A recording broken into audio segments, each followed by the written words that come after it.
Out of nowhere, gates leading to other worlds appeared all over the earth. These dungeons contained terrifying monsters and countless treasures. People looking for new opportunities and dreams began to dive into these dungeons. Making your way through the dungeons was not easy. However, there was one adventurer who rushed through them at a stunning pace. A guy with a black cloak on his shoulders stood right in front of a large red dragon. Having named the beast Bahamut, the young man was not surprised that the elite from America proved too tough. Bahamut continued to sit on the high stone block, roaring. Seeing only one guy in front of him, the dragon began to speak out loud about how soon he would be able to destroy the gate, and when this was completed, he would break out of this suffocating place and turn the world into a sea of fire, beginning to form a bright yellow ball above himself, similar to a hot sun. The guy, after listening to the dragon's monologue, suggested ending the conversation, adding that he would quickly put it out. But the dragon did not listen to him for long, and the next second released fire from its mouth, which immediately surrounded everything around. As the fire engulfed the earth, the dragon stopped and looked down, expecting the boy to be gone. But something went wrong. At the right moment, the guy put a tall, blue, transparent shield in front of himself, and behind it he watched the dragon's bewilderment. The big beast wasn't particularly disappointed by this. Rather, he was glad that it looked like he would be able to enjoy this battle. The dragon suddenly flew up into the air and rushed down towards the guy. With a powerful roar, the beast's mouth lit up with a hot flame that was about to burst out. The young man in the cloak, standing in place, extended his hand to the side, causing blue sparks to appear around. A bright light immediately extinguished the fire in the dragon's mouth. And then, there was an even more powerful flash, and it threw the dragon's body to the side with all its force. The blow was so strong that the animal did not even have time to dodge and hit its back against the rocks. Lying on the ground, the dragon could not understand how this happened. The guy, continuing to stand in his place, let the enemy know not to look down on him. But he also felt like someone was restricting his movements. The dragon, having quickly regained his strength, suddenly jumped up from the ground and flew back into the sky for a new attack. Having made a circle in the air, his fiery mouth headed towards the young man.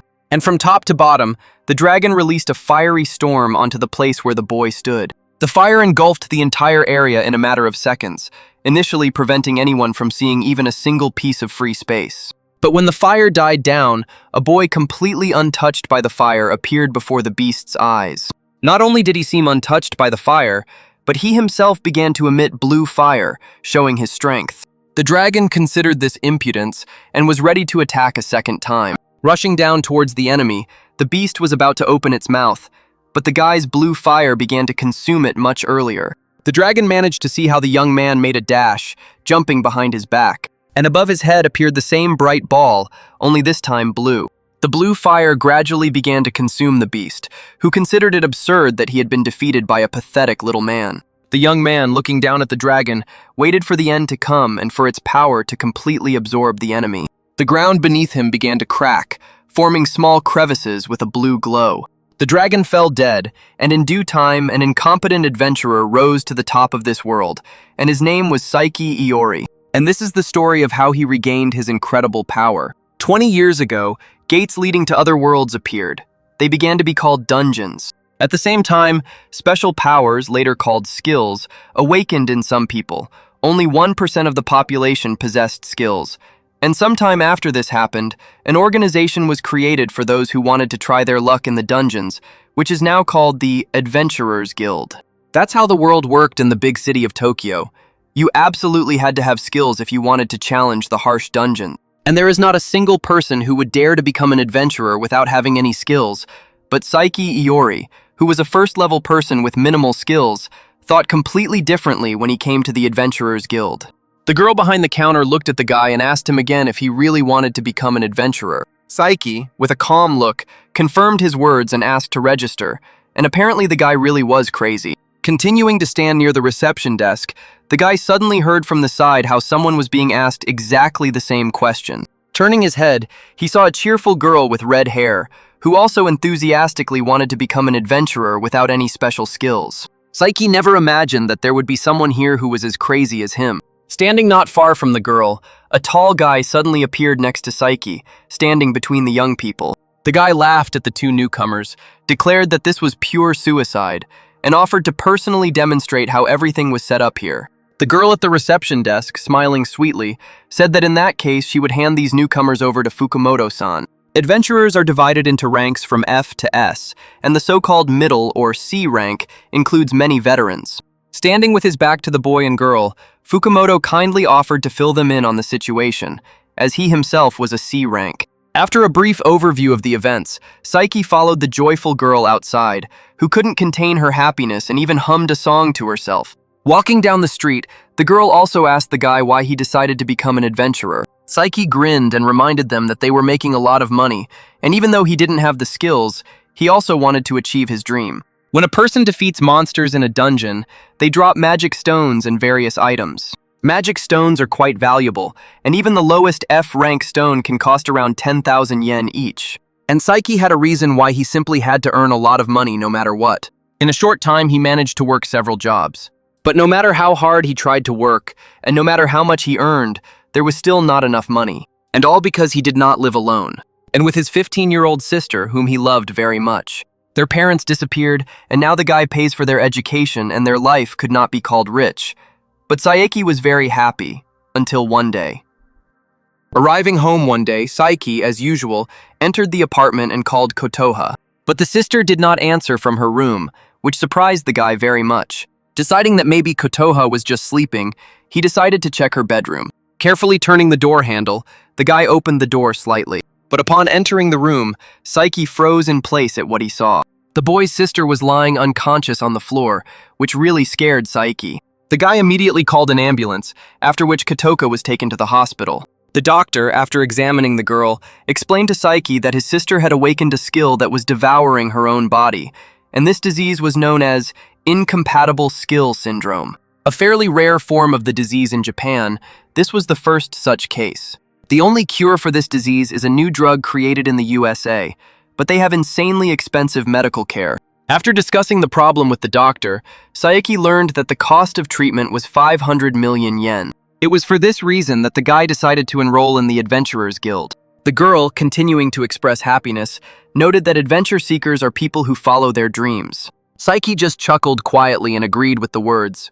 After some time, the two reached a blue tent, to which a small staircase led. Inside the room, there was a blue glowing circle in the middle of which lay a blue stone. Fukumoto, who arrived earlier than Saiki, was already chatting with his friends. One of the guys immediately noticed the newcomers that Fukumoto had recently written about in their chat, and the second guy couldn't believe that these newbies were so incompetent. Many people look down on those who have failed to develop skills, calling them incompetent.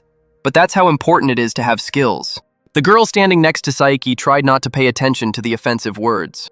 But Fukumoto's friends continued to mock the newcomers. One of the guys, holding out his hand, smiled and expressed how pleased he was to meet the newcomers, calling them incompetent.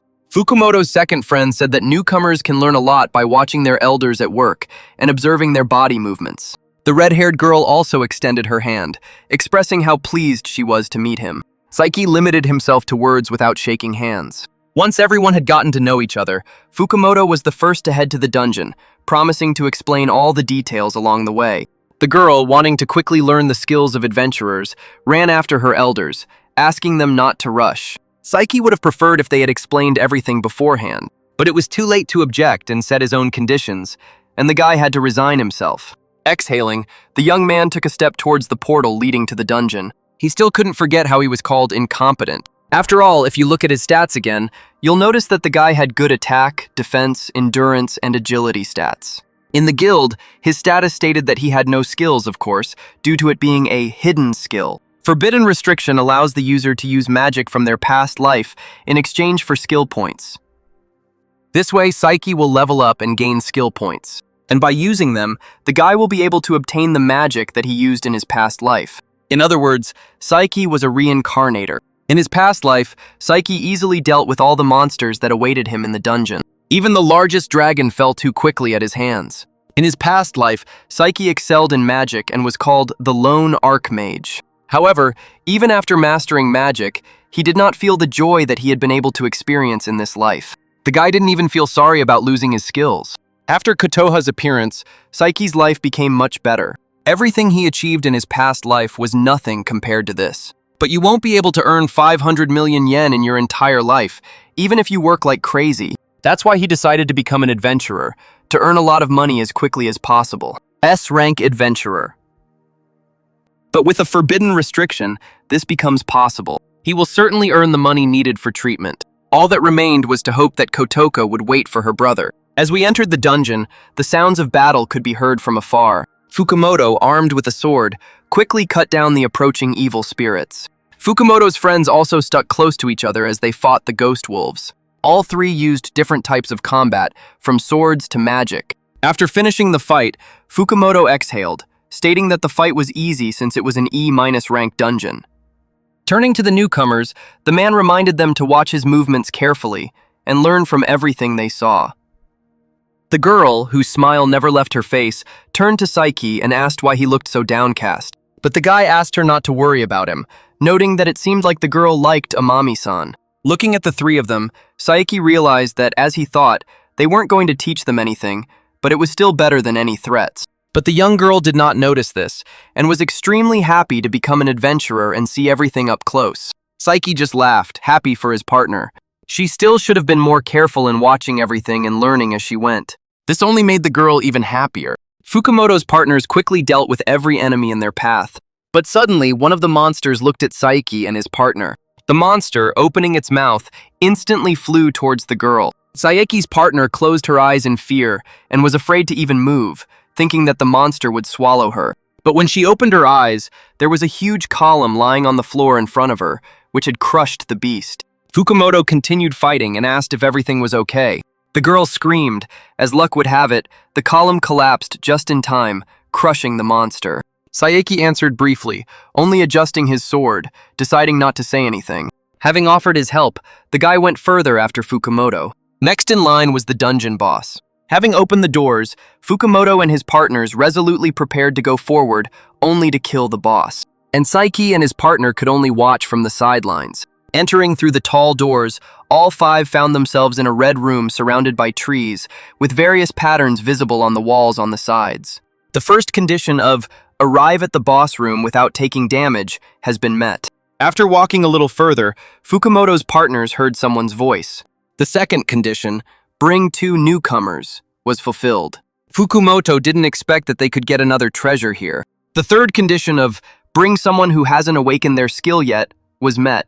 And since all 3 conditions were met, it was time to summon an additional boss. Right in the middle of the room, a huge beast appeared, forcing everyone to take a few steps back. The monster's menacing eyes glowed yellow. A huge beast with the horns of a bull emerged from the shadows, walking on 2 hind legs, while holding a long sword in its front legs.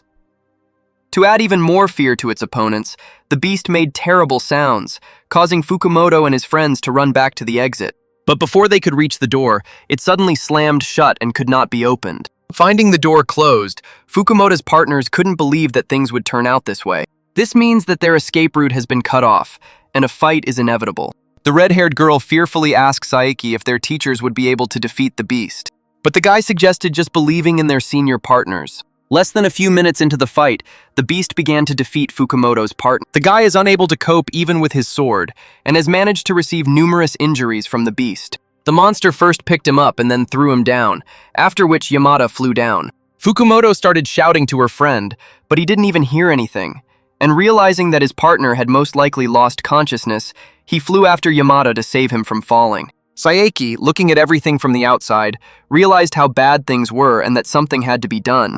Fukumoto, at this time, flying after his partner, at the last moment saw how the beast took up its weapon and pointed it at. Saiki knew that if they made such sweeping attacks when the difference in strength was clear as day, they would be easily counterattacked. The guy probably didn't know whether his plan would work or not, but it was worth a try. Fukumoto managed to jump back only thanks to the huge chain around the beast's neck, which limited its movements. The man was already mentally asking Yamada for forgiveness for the fact that they were unable to avenge him. Fukumoto himself was already prepared for the fact that a huge beast in the form of a bull would grab him. But suddenly, out of nowhere, Saiki appeared with a sword in his hands. Quickly shielding Fukumoto, the boy attacked the enemy. The man froze in place in horror as he watched the newcomer try to protect him. But with each blow, Saiki no longer seemed like such a rookie, continuing to withstand every onslaught of the animal. Moving in different directions, deftly dodging the beast, the guy bided his time. And then turning to Fukumoto, he declared that he had a plan to defeat the enemy. But for this, the man will have to do as Saeki says. There was a specific reason for the all-powerful hidden skill, Forbidden Restriction. In exchange for the ability to use magic, all spells from the past life were sealed. The magic circuit in Saeki's body remained intact, but even after countless attempts, he was still unable to cast a single spell.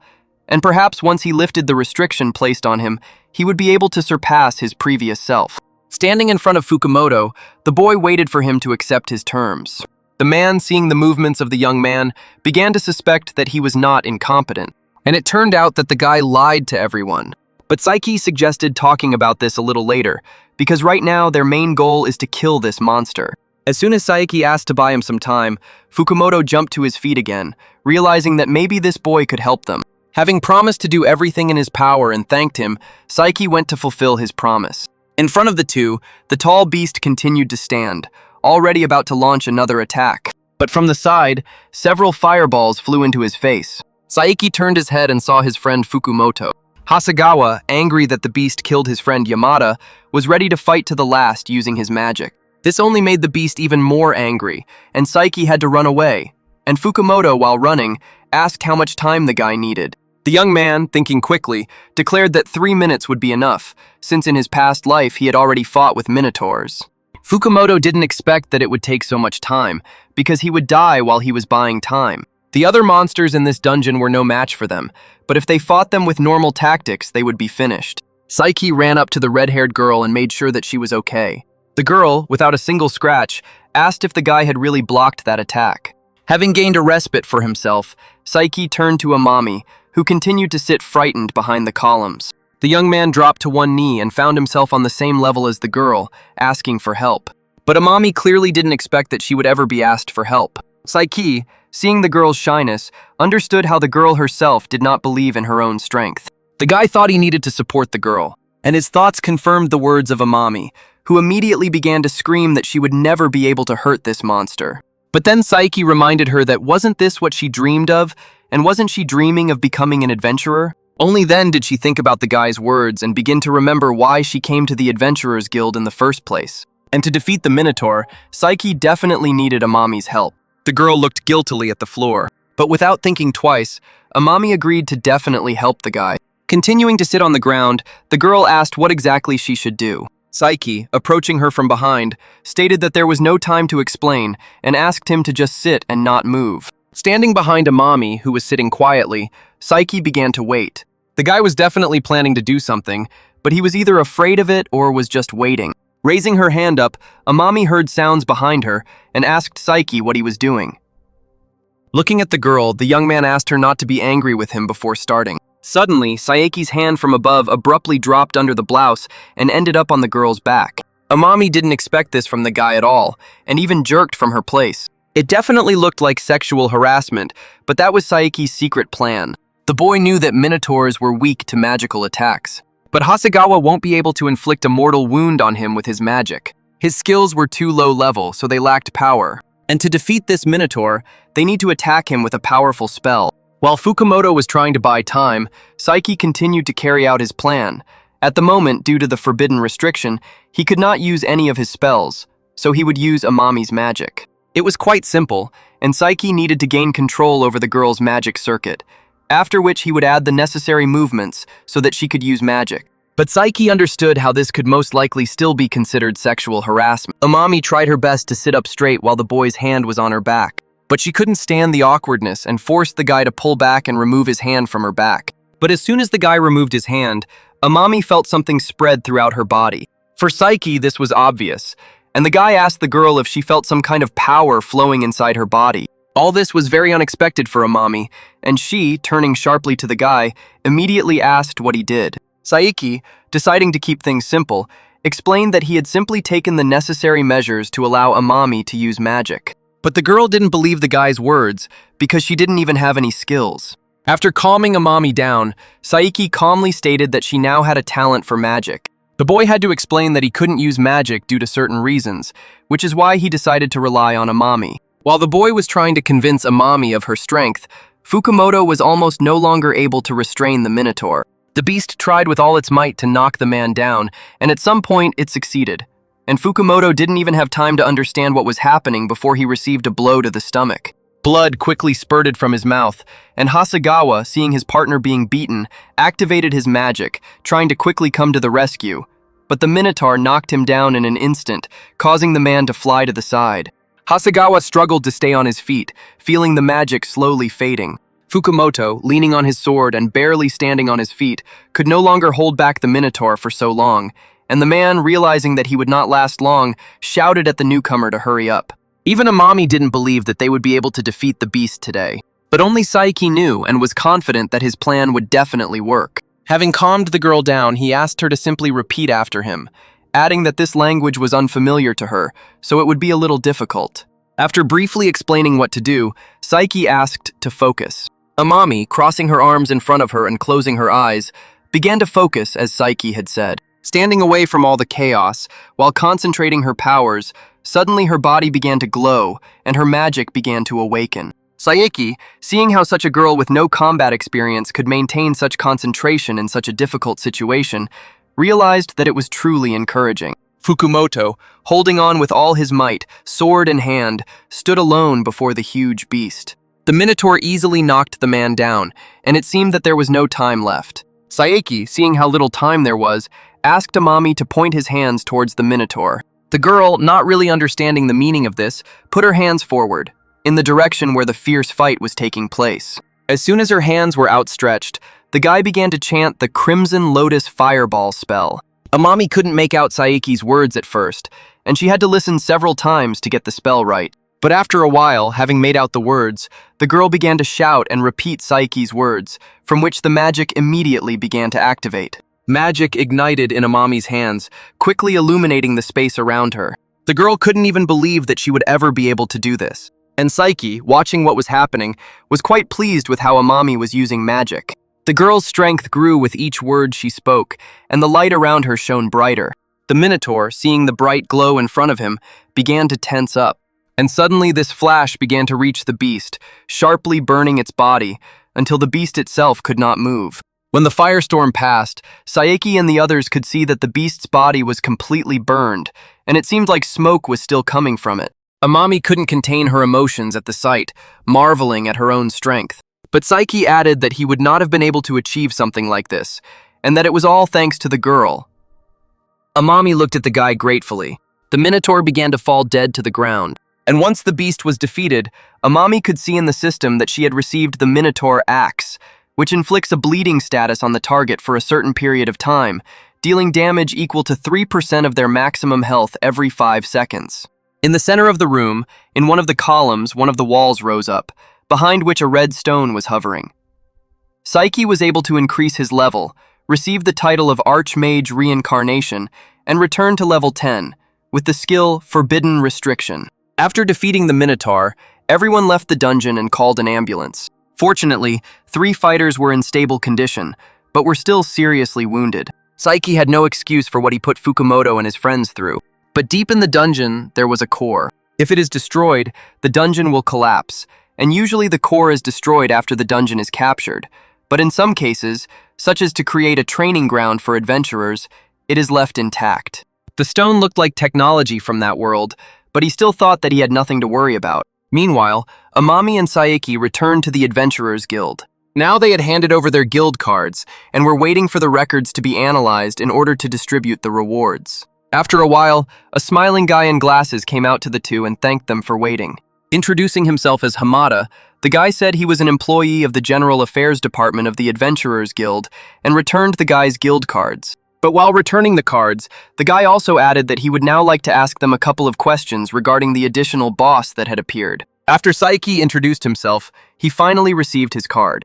With his head down, the guy was already preparing to answer questions. They decided to ask Amami first, and Saiki could only hope that she would keep her promise. Although the boy thought that perhaps he had gone too far by asking Amami to hide the fact that he had helped her use magic. The girl herself did not understand why this was necessary. But the guy explained that this could become a big problem, especially when people start asking him about what happened. All this made Amami think that something bad might have happened to her partner, but the girl still agreed to remain silent. Saiki was very grateful for this service. But after that, Amami seemed to want to ask something else. And stuttering a little in one breath, The girl asked the guy to take her as a student. Saiki didn't expect such a request from the girl. This even made the guy think. But he still stated that he could not do this in any way.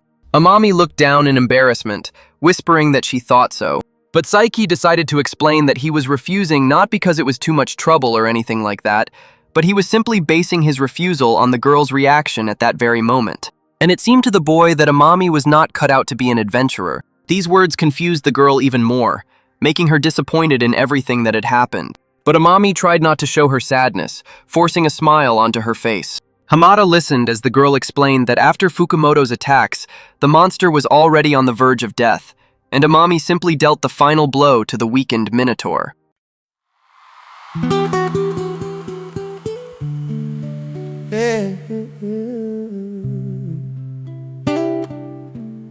You got feeling in the floor, boys.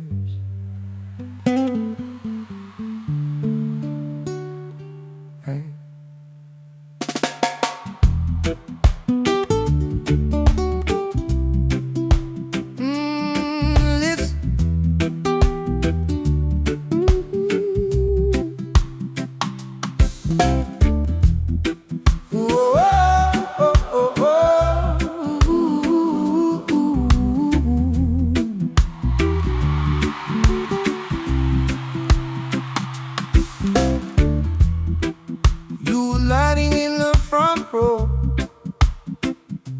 Saying you believed in everything I prayed, sharing secrets in the back door, smoke, laughing at the promises we made. But when you stormed and tore my branches, you were ghosting fixes in the sun, breaking to my downfall with their glasses, holding what we had just for fun. Fake friends left, like vapor in the morning, clear as the light. I see their shade. I was breaking while they tossed it to the story, using my crafts to carve their names. But my heart keeps turning pain into a chorus. I rise again from every flame. Let the fire burn the mask right off their faces.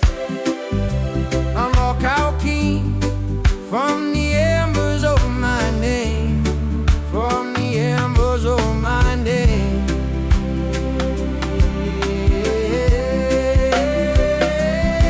I've been wrestling with the mirror, asking, was it Lee who wore the lie?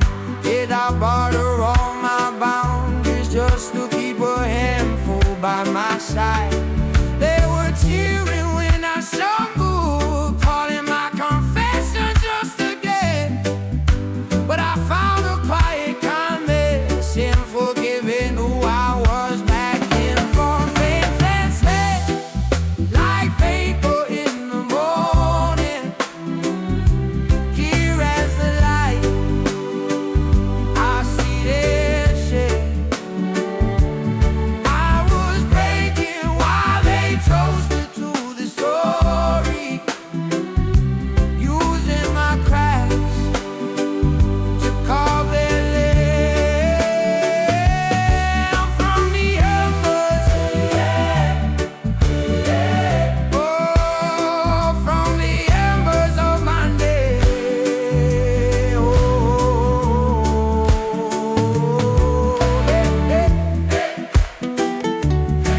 From the embers.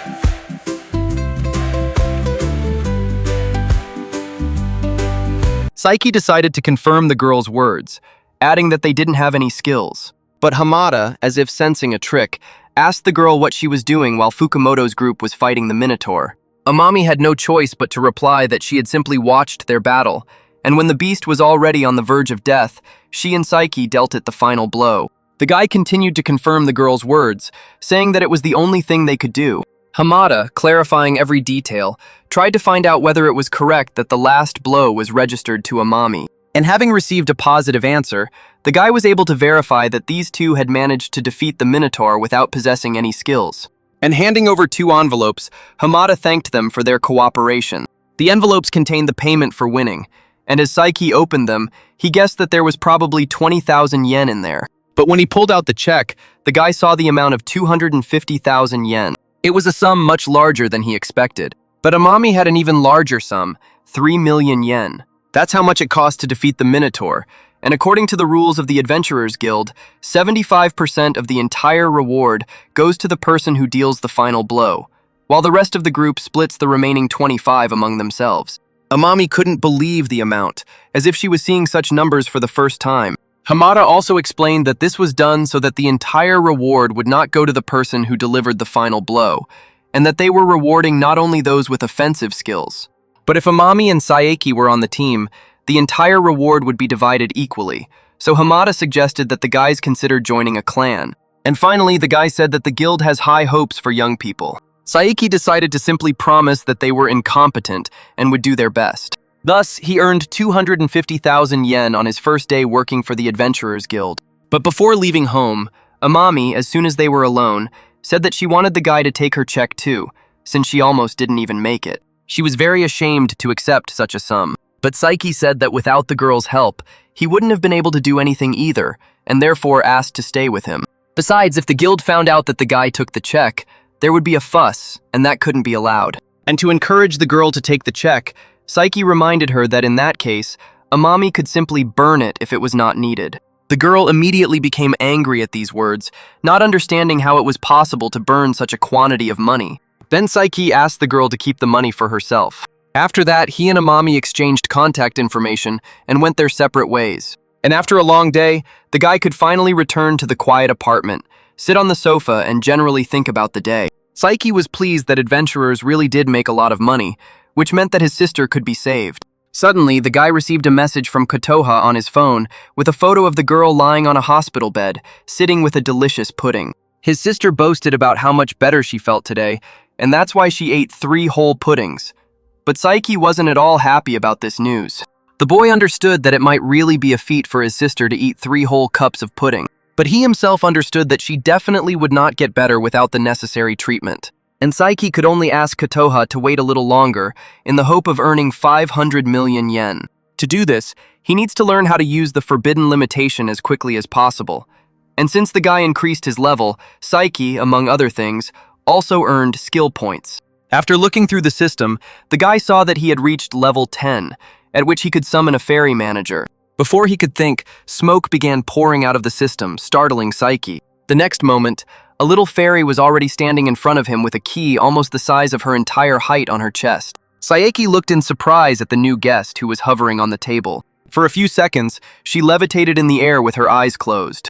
But suddenly she opened her eyes, and the guy saw that the fairy was very unhappy about something. Before she had time to look at the guy, she began to shout throughout the apartment that the guy was very slow. The fairy yelled at the guy, saying how he could miss training for 20 years. But Saiki, not understanding anything, tried to calm her down and find out who she was and what was going on. The fairy immediately calmed down and was only too happy to explain everything. It turns out that she was created by a guy from a past life and was a fairy who controlled the forbidden limitation. And that meant she had only one goal: to make Saiki stronger. That's why she was disappointed that the guy had been idle for 20 years. The fairy wasn't even afraid to call the guy a klutz, but it seemed as if Saiki himself was seeing such a creature for the first time. Trying to figure out what was going on, Saiki couldn't remember at all creating a fairy in his past life. The fairy laughed and suggested that perhaps the guy was simply missing some of his memories. All this was very unexpected for Saiki. After thinking for a bit, he finally began to remember something. The fairy thought that perhaps the guy had some idea, but Saiki only concluded that he did not remember his death, but he remembered that he was affected by an incurable disease and that he was becoming weaker with each passing day. The fairy could only add that she was born only after the boy's death. And then Saiki began to suspect that his reincarnation was not accidental, and that he might have been up to something in his past life. No matter how much he thought about it, the fairy said that it would still be pointless. The guy thought that apparently she couldn't tell him all the details, and perhaps the past had limited the range of what the fairy could talk about. But thinking about all this in the given circumstances was really pointless. It's time to find out what the fairy meant when she said she would help the boy become stronger. And then she declared that by updating the forbidden limitation, Saiki would be able to become stronger and even faster. The guy also asked if this was any different from gaining skills through exchanging points. It turned out that the fairy wasn't even close to this. To show that she could do anything, the fairy began to rise upward. When she was over the guy, she told him to watch carefully. Hovering in the air above Saiki, she put her hands forward. Sharply activating her power, she began making some adjustments to Saiki's system. The guy immediately saw how a new system called item exchange was added. At first, Saiki was surprised and didn't understand anything. But the fairy immediately gave an explanation, saying that he would be able to obtain any item that he had ever owned in his past life. But of course, the number of items was limited by their original supply. Saiki, starting to remember, clarified whether he was even talking about the items that were in the storage box, which was a spatial storage that the guy created in his past life as an archmage, and he clearly remembered that he had a bunch of rare things. The fairy, having decided to land Saiki, added that not everything is so simple, and there are certain conditions. Apparently, every good story has its downsides, and Saiki understood that this was also the work of his past. The fairy, seeing the discontent, threatened that if the guy complained, she would not allow him to use this system at all. Saiki quickly admitted his mistake and apologized, promising to find a worthy use for it. After hearing the apology, the fairy became embarrassed and still allowed the guy to use the system. It's time to take a look at the system itself and see all the conditions and items. As Saiki sorted through his storage, he couldn't help but let out a surprised sigh. A large number of powerful swords appeared in front of the guy for combat. Realizing that these were his things, Saiki guessed that one of the things might be his too. After rummaging through the storage, the guy found an all-powerful elixir worth 500 million yen, in stock of 5 pieces, and it could cure all diseases and injuries. Seeing the price, the guy couldn't help but laugh nervously. Seeing the price of 500 million yen, Saiki was ready to earn that amount and finally save his sister. The fairy was glad that this item motivated the guy a little. But before that, the fairy added that she had news. It turned out that during Saiki's battle with the Minotaur, she thought that he could easily become stronger, overcoming difficulties along the way. That's why the fairy placed a buff on Saiki, which will allow him to receive double the experience when defeating an enemy stronger than him. Delighted by this news, the young man asked how it worked. And if the fairy was telling the truth, the guy's path could become much easier. But he still planned to fight stronger opponents to get more money. With such a boost, Saiki was ready to use the forbidden limit at full power. The fairy really liked this attitude. Saiki was also curious about the fairy's name. His assistant herself didn't know the name, since Saiki himself had to come up with it. After thinking for a bit, the guy added that the fairy shouldn't cry if she didn't like something, and suggested her the name Sphere, also asking for her opinion. The fairy circled around herself a little, thought and smiled contentedly, approving of the name. Now Saiki could call his little assistant Sphere. But the fairy didn't even have time to be happy about the name, because her task was to make the guy stronger, and if he started slacking off again, she could get angry.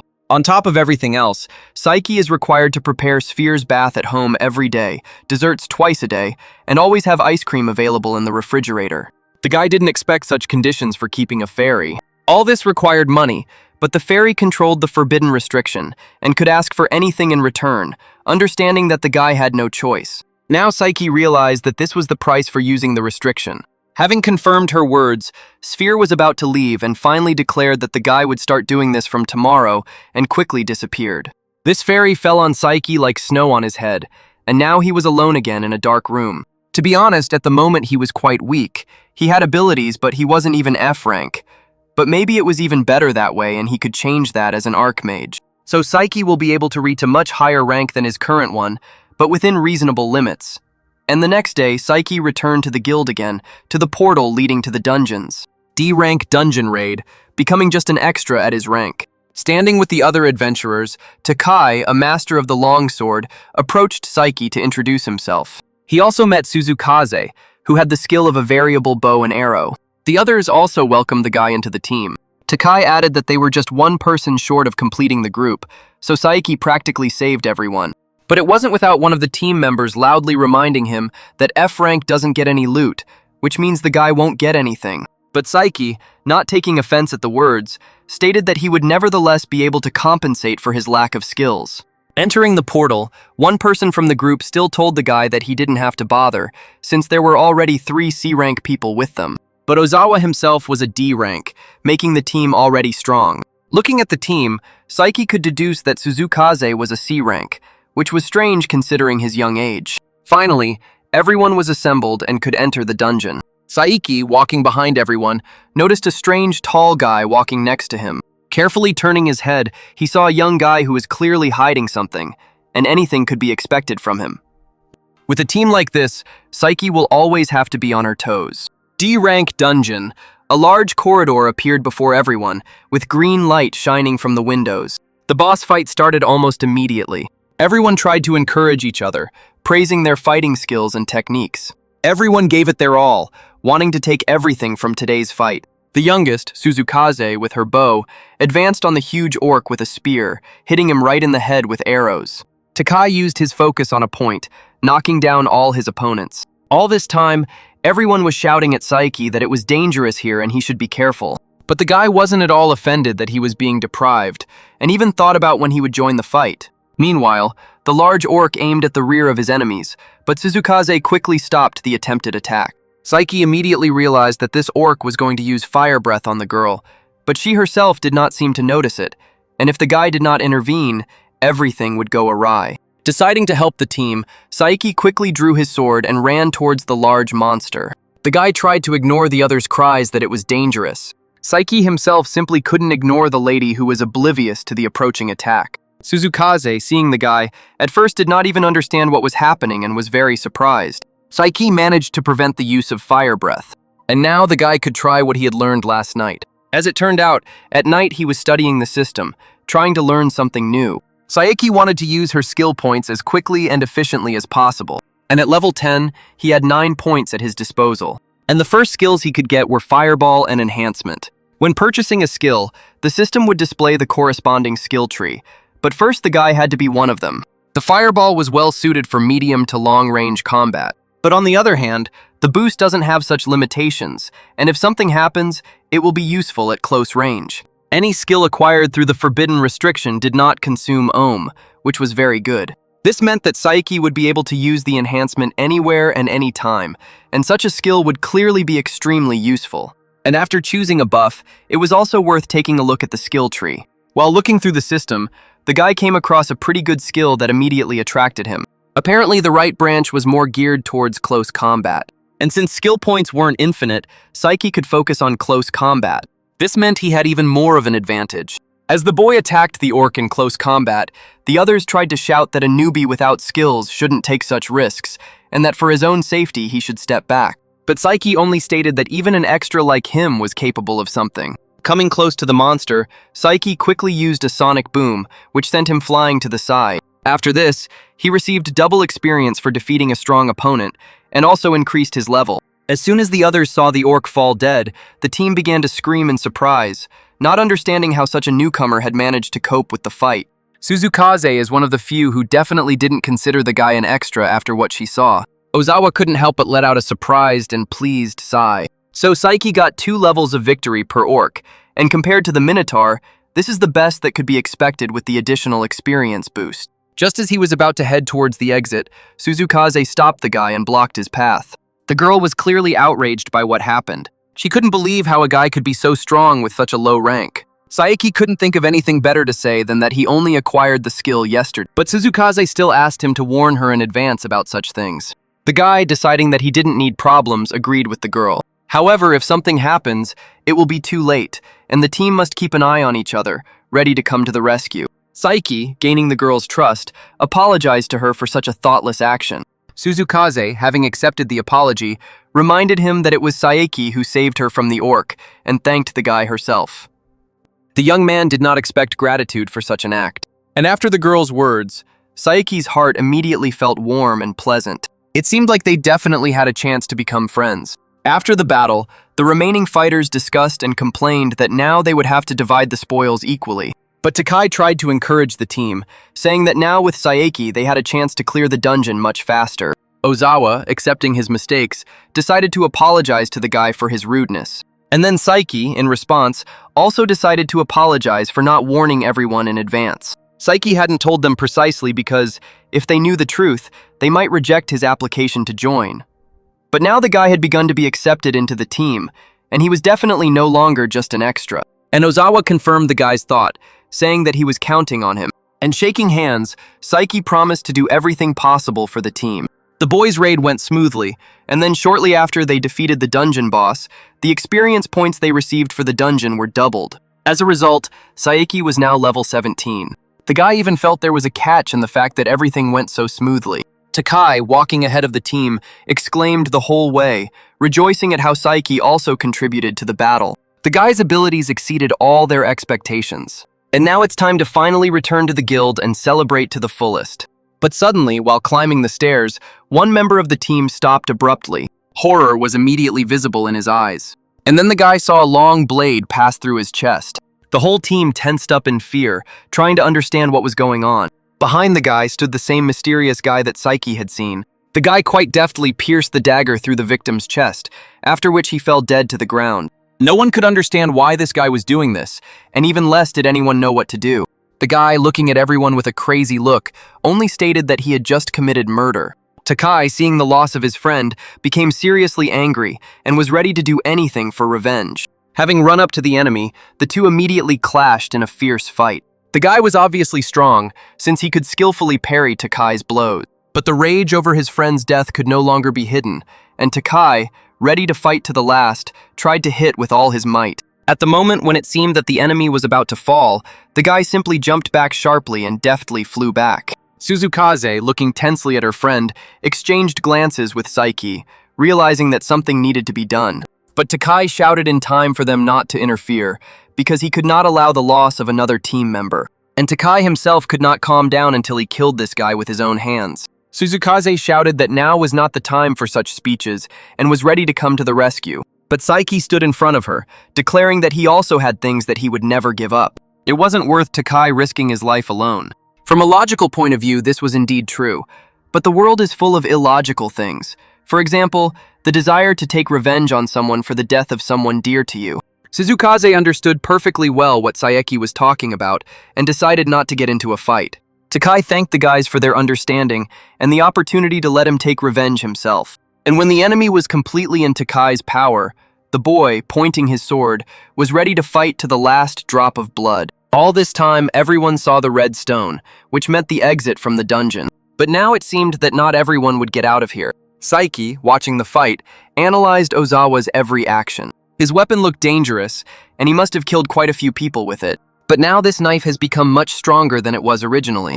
Ozawa himself was confident in his strength and his victory. But Takai's anger was much more powerful, and the boy no longer even paid attention to his opponent's mocking words. When they met in combat, Takai skillfully wielded his sword, trying to deliver new blows sharply and quickly. But everyone could notice that the fight looked very strange. Takai thought his strength should have been enough to break through Ozawa's defense. But it turned out that he had been hiding his skill all this time, and his rank was definitely higher. Ozawa moved so quickly that at one point Takai didn't even notice how he ended up behind him. The guy continued to dare Takai, calling him slow, and was about to stab him in the back. But Takai managed to dodge in time, receiving only a small wound on his chest. Blood began to drip from his shoulder onto the floor. Feeling pain in his shoulder and arm, Takaya definitely needed rest. But for Ozawa, this was only an advantage. True, he didn't know that the guy had a bottle of elixir in his pocket. Taking it out of his pocket, Takai seemed to be thinking about something. And after a few seconds, memories began to surface in his head. This elixir was given to him by a friend as a birthday present. The potion was very expensive, and such a gift meant a lot to Takai. And his friend himself stated that their bonds were still unbreakable. Finally, the words flashed through the guy's head that this potion should only be used in the most extreme cases. Having decided to drink it without thinking, Takai could hope that it could save him. Ozawa continued to laugh and made fun of Takai, laughing and saying that nothing could help him anymore. But when the whole jar of potion was drunk, something suddenly started to happen. There was a powerful flash all around, and Ozawa didn't have time to understand anything before he was already lying defeated on the ground. It turned out that after using this potion, the attack rate doubled for 5 minutes, and at that moment, Takai was the strongest among everyone. Feeling a surge of strength, the boy, holding the sword tightly in his hands, delivered several crushing attacks. The defeated Ozawa tried to crawl to his opponent in order to have time to stab him with a knife. But Takai was faster, and the last thing the boy saw was that he, having jumped sharply and used a quiet step, was ready to attack. Suddenly, Ozawa jumped up from his seat and disappeared from sight in a matter of seconds. Takai began to get worried, not seeing his opponent at all. There was a powerful, bright flash all around. All of Takai's actions became useless against Ozawa's attack. Without seeing the enemy at all, the guy didn't even notice the enemy who suddenly flew up to him, who clearly considered himself stronger. But suddenly Suzukaze, unable to simply stand aside, prepared to attack as well. She fired a quick shot from her bow. Ozawa paused for a second, letting the arrow pass by him, and then his crazy gaze turned straight to the girl. In great anger at being interrupted, Ozawa ran to deal with Suzukaze. Suddenly, almost flying up to the girl, Ozawa grabbed her by the blouse and pulled her towards him with all his strength. The guy reminded her that Takai told her not to interfere, and that she had made a huge mistake. Tears of fear slowly flowed down Suzukaze's face, and she was afraid to take even a step. Ozawa, having decided to start with her in this case, threw the girl to the ground and began to strangle her with his hands, swinging his knife. But before he could even move his hand, Saiki appeared in front of him, preventing him from carrying out his plan. A glimmer of hope appeared in Suzukaze's eyes. Ozawa didn't expect such an opponent in front of him, and even laughed about it.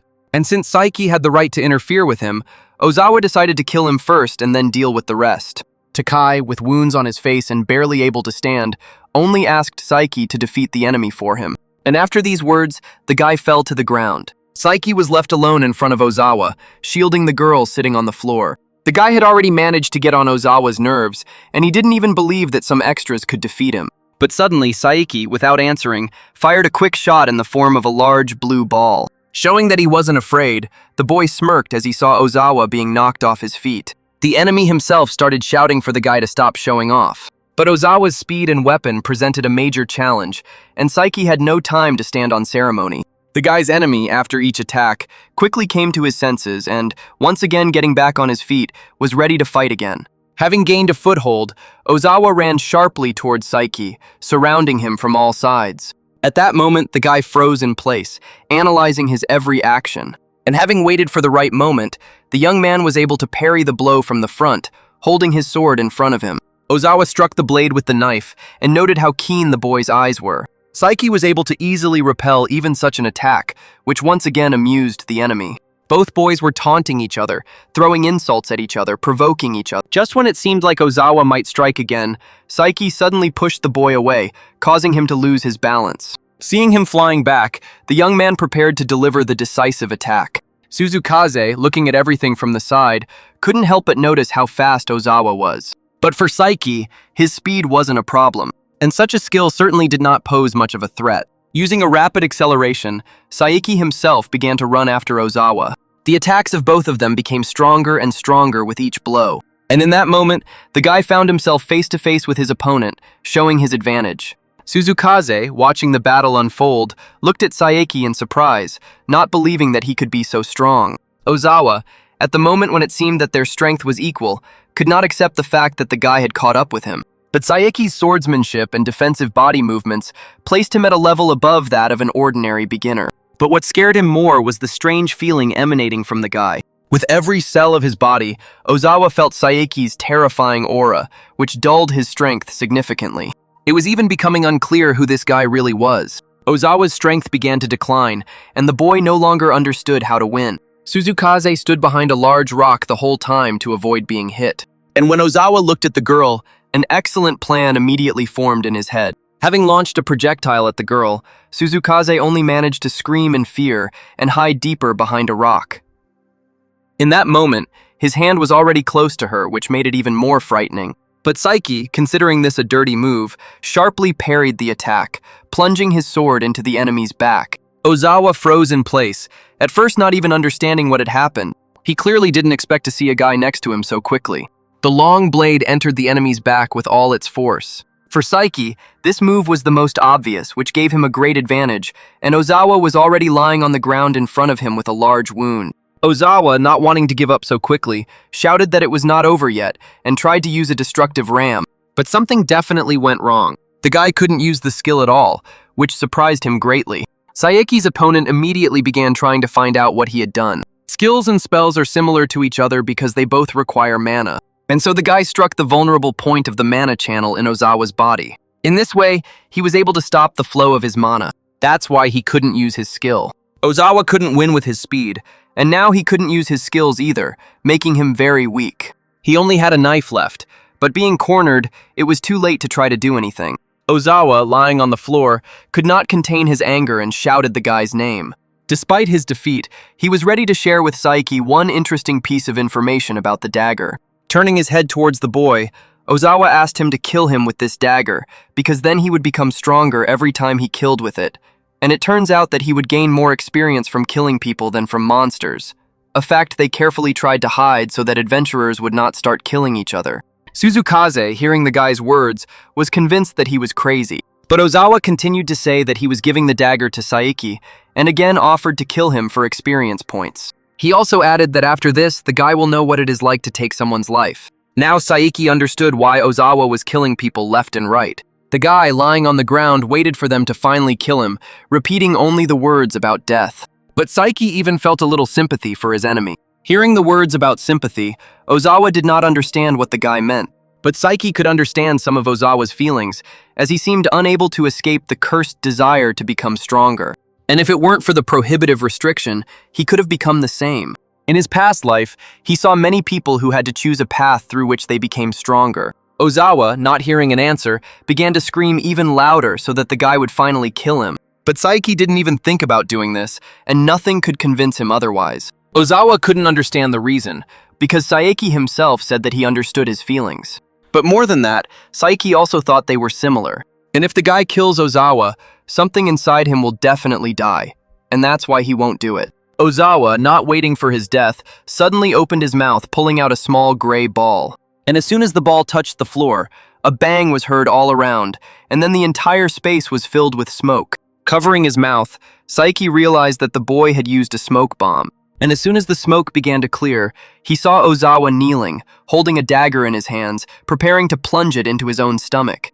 The boy shouted that he would make Saiki throw away this naivety, and by killing himself, he will become the trigger. Suzukaze covered her face with her hands in fear, shouting at the guy not to do that. But before Ozawa could injure himself, Saiki appeared next to him, stopping him from making a mistake. Touching the enemy, Ozawa stopped abruptly, as if he had lost his breath. After waiting a couple of seconds, Saiki stated that first he should atone for all his sins. Ozawa's hands were quickly tied, and he was thrown to the ground, preventing himself from being killed. Suzukaze, going to Saiki, remembered how he said that he was similar to Ozawa. But after such an act, the girl said that she thought differently. Until the very end, the boy's desire to save the enemy's life remained unshakable, and he even thought about saving him. Saiki even laughed, realizing that the girl was worried about him. Suzukaze was truly very worried about the boy's life.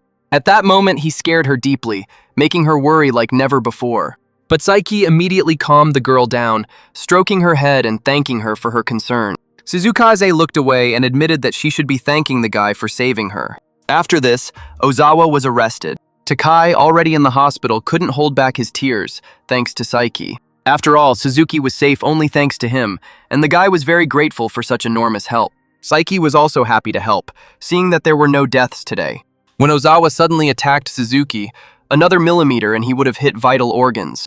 Thanks to the fact that the battle with Ozawa ended rather quickly, Suzuki was able to escape death. Saiki and Suzukaze themselves stayed in the hospital for quite a long time, waiting for news. After a long and hard day, the guy went to get black coffee for the girl, who was already very tired. Sitting together in the waiting room, we could finally relax after everything was decided. Suzukaze, asking not to be mistaken for a child, accepted a can of black coffee. Having quickly opened the drink and taken a sip, it became clear that the girl definitely did not like coffee. Saiki noticed this too and smiled slyly, not showing it so as not to embarrass him. Having sat down in the chair, Saiki could finally ask what the girl wanted to ask him about. It turns out that Suzukaze was concerned about the secret of the guy's strength and how he became so strong in the first place. But the guy said there was no secret, and to quickly change the subject, he asked the girl why she was working as an adventurer at such a young age. After this question, the girl suddenly put a can of coffee on the table, shouting that it was really that important. Standing in front of Saiki, the girl also shouted that she was a high school student. Now the guy realized that she was definitely older than Kotoha. Hearing the unknown name, Suzukaze was surprised. Saeki didn't hide it and told her that he had a sister, which immediately seemed to change the girl's behavior. The guy didn't even understand why she stopped being angry at him. And then she explained that she thought so, that this irritating calmness and prudence simply screamed, "I am a reliable brother." Saeki asked if this could be considered a compliment. Suzukaze also added how irritating she was by the boy's fighting power and instant adaptability. Saeki nervously sipped his black coffee, decided to take it as a compliment, and simply thanked the girl. But that's precisely why Suzukaze wanted to know the secret of his strength, and with a cute expression, the girl asked him to share this secret with her, not forgetting to call the guy brother. Saeki, feeling awkward, immediately began asking the girl to stop talking like that, but she still continued to beg him. Having exhaled, the girl declared that she would never stop, and would definitely find out this secret of strength. And then, quickly becoming serious and putting his hand on his heart, Suzukaze began to beg him to show her his true power, because she was sure that there was some secret in it. Saeki, realizing that the girl had misunderstood him, decided to rephrase his phrase and declared that he would not reveal his secret. Taking up the coffee can again, Suzukaze called the guy a greedy person and demonstratively took a sip of the disgusting drink. The next second, changing her mood to irritable, she declared that no girl would want to date such a cold guy who has a sister complex. Saeki did not expect such words and fixed his gaze on the girl. But suddenly, Suzukaze, in order to change the topic, called out to the guy again. Sitting closer to him, the girl asked him to extend his hand to her. Saeki, not understanding why this was necessary, nevertheless extended his hand, clinging to the girl's hand.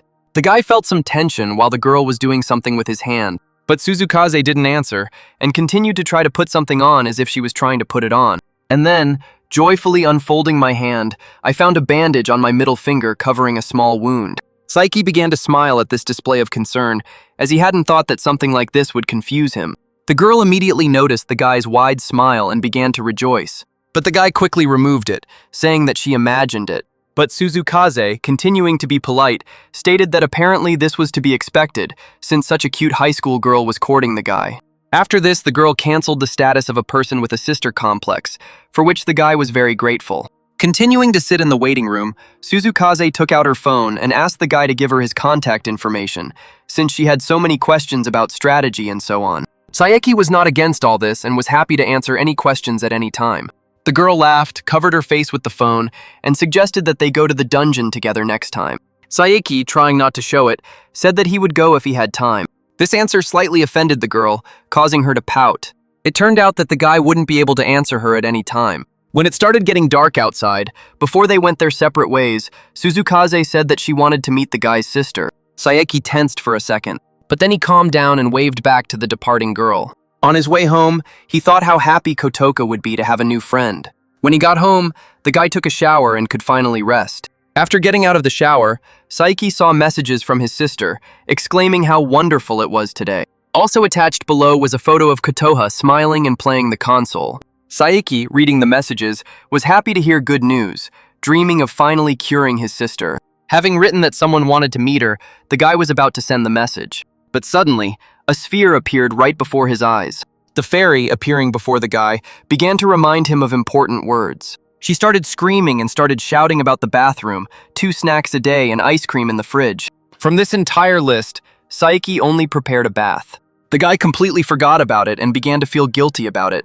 Folding his hands together, he began to ask for forgiveness. But Sphere called the guy hopeless and decided to forgive him one last time. Saeki let out a sigh of relief, wiping his wet head with a towel. But after the conversation, the fairy said that she had great news. It turned out that she added the key to the secret dungeon to the item exchange. Saeki froze in surprise, not understanding how to take this news.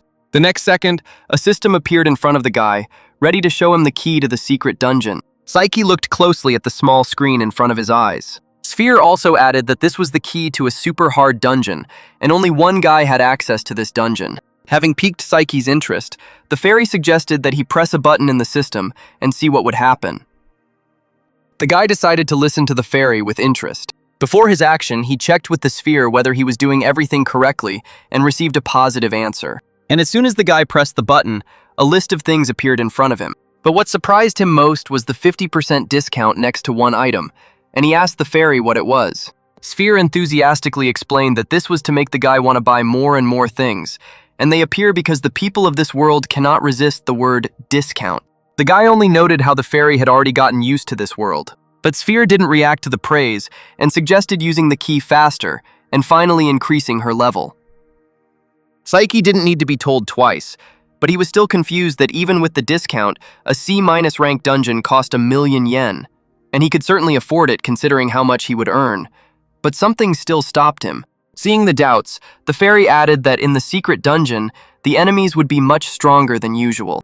Therefore, the guy will get more experience from them for the forbidden restriction, and with the strengthening, he will be able to extract even more benefit from the secret dungeon, and he will also have to go there alone, so the difficulty will be quite high, but for Saeki it will be much easier. In other words, the greater the risk, the greater the reward. And the guy understood that even considering that this was a C- rank dungeon, its difficulty would be many times greater. The sphere laughed, asking its master if he was chickening out. But Psyche replied that he would simply decide to save up money for now to buy a key to the B- rank dungeon for 5,000,000 yen. The fairy was very intrigued by this decision, and she completely agreed that there was no need to rush. But the guy could also use the item exchange to sell things from the dungeons, and thus make money. The satisfied sphere noted how great the legacy of Saeki's past life was. The guy thought that he should thank his past self for such a good supply. Without thinking twice, Saeki chose the C-rank dungeon key. Immediately in front of him, a small purple door appeared, leading straight into the dungeon. The sphere, seeing how Psyche was about to head there right now, stopped the guy, reminding him how he had just recently returned from the dungeon. But the guy didn't want to waste a second, wanting to earn points as quickly as possible. The fairy only laughed, noticing how the guy had finally gotten a taste for it. But Psyche refuted Sphere's words, saying that everything was as usual. The fairy declared that the guy was a true loner archmage. Turning to his assistant, Psyche thanked the sphere, saying that thanks to her, he would become stronger in the blink of an eye. The fairy, a little worried, said that she should thank him later, when the guy returned unharmed. Laughing, Saeki said that if he died, he would no longer be able to do this. Realizing that the guy was not going to die yet, the fairy began to urge the guy on. Finally, she asked Psyche to buy her some ice cream after returning. The guy promised to keep the request, and he took hold of the door handle, entering the dungeon. Opening it, the guy was greeted by a bright light, opening a portal. Meanwhile, Kotoha, while in the hospital, woke up in the middle of the night. The girl was awakened by a sharp cough that left blood on her hand. Kotoha looked closely at the cough marks, not understanding what was going on. Having decided that she needed to wash her hands, the girl tried to get out of bed. But as soon as she stood up, she immediately fell to the floor. The nurses quickly ran into the room, noticing the girl lying there. Trying to call out to Kotoha, Sister Saeki lay with her eyes closed, clutching the blanket that had fallen to the floor. The nurse shouted loudly for the doctor to be called quickly. Kotoha was trying to say something all this time. The doctor, helping the girl to stand up, asked her if she was okay. But Kotoha didn't answer, remembering only her brother Saeki. The guy entering the door found himself in a large, dense forest. This forest was different from any he had seen before, and he had to be on the lookout for any signs of monsters. Looking around, the boy noticed linak fruits hanging on the tree, resembling flowers. After opening the system, Psyche read more about these fruits. In his past life, he could not have imagined that they would grow here. The fruits of the linak are used in alchemy, but they are not rare, and there is no point in stopping to collect them. However, if linak fruits grow here, that monster might be somewhere here too. He's fast, so Saeki will get more experience from him. After looking at the stats in the system, the guy decided to check what would happen. First, he used a sonic boom, which caused the leaves on the tree to shake. Using acceleration, he froze in the sky, listening to every rustle. And it seems Psyche was right about his guesses. Before he had time to jump down, a jumping animal with an unusual color and shape appeared from the distance of the forest. This way, Saeki won't have to stop to benefit. Having landed on the ground, the guy quickly ran straight after the animal, trying to catch it. In this state, he can't keep up with this turbo rat, and he needs to come up with something. As soon as the guy thought about this, a small pink cloud appeared before his eyes. The sphere appeared before my eyes, asking, "What about the Icenia?" Psyche, continuing to run, did not expect that a fairy could appear even in dungeons. But the guy's assistant noted that she couldn't appear in regular dungeons, but in secret ones, prepared especially for Psyche, this was possible. The sphere, as the controller of the forbidden limitation, was able to penetrate here with ease. Flying at the same level as Psyche, who was running past, Sphere wanted to say that sitting at home all day was very boring. but suddenly decided to say that she was simply worried about the guy and decided how she should help. Understanding how the fairy ended up here, the young man remembered that the Icenia is a carnivorous plant, and the sphere shouted that they would try to eat everything that caught their eye, and that they should lure the turbo rat to them, and then the plants would do all the work for Saeki. The guy really liked the plan, and it was worth trying this idea by releasing the Icenia. The fairy, having done all the work, continued to fly nearby, while Saeki began to feel the presence of a stranger behind him. A huge crowd of monsters was running behind the guy, not allowing him to stop in place, and a turbo rat was rushing forward in front. The sphere shouted to run forward, saying that the Iceni lived there. Saeki was only glad about this turn of events and tried to direct the beast in the right direction. Turbo Rat was running at high speed through the forest, squealing. Saeki felt like the animal had run out of fuel and had no way to eat the lenok fruit to replenish its strength. The guy could have caught the rat right at that moment. In pursuit of prey, Saeki jumped right above a large plant that had already opened its mouth. The sphere screamed loudly at the boy to be careful. And suddenly the ice cream closed its large mouth with sharp teeth, capturing everyone who was nearby. The fairy flew up to the plant looking for Saeki, not understanding whether he had been eaten or not. But suddenly the system showed a notification that the guy's level had increased, and the plant itself began to glow from within. The stem began to twist in different directions, and fire began to blaze around it. The plant burned to the ground in a split second. Before Sphere could panic, the predator fell to the ground, and Saeki emerged from its jaws, safe and sound. The system showed an increase in level to 32nd. The fairy finally exhaled, glad that the guy was completely okay. But they still had one more problem, in the form of a huge number of monsters that surrounded the moat in which Saeki stood from all sides.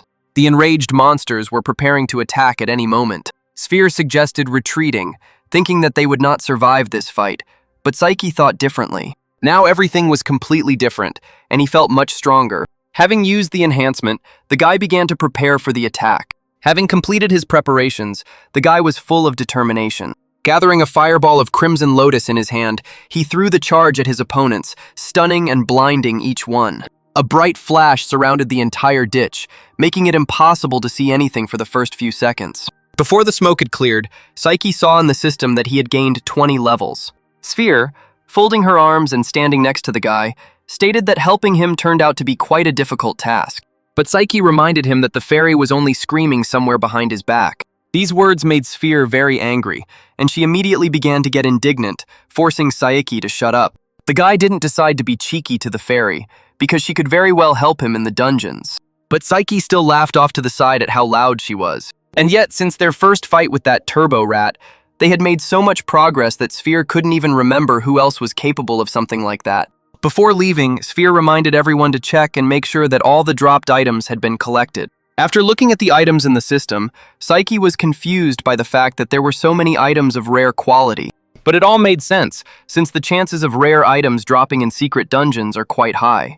Looking at the entire list, the guy noticed one thing that really interested him, and he even asked the fairy's opinion. Sphere looked at the item and declared that if the lizard steel was sold, it would be easy to earn several million. Saeki couldn't help but be surprised when he heard such a huge price. The thought immediately arose in his head that if he continued to go into these dungeons, he would become a millionaire in no time. C-rank secret dungeon the guy could visit, since there is only one key for the dungeon at each rank.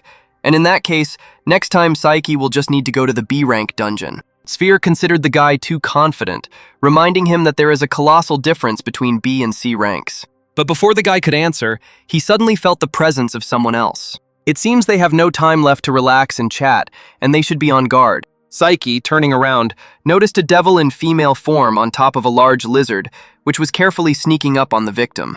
The sphere immediately recognized her as Naga, the boss of this secret dungeon. To fight this monster, it was recommended to be level 150. These demands were too high, and the fairy began to scream that they could not cope.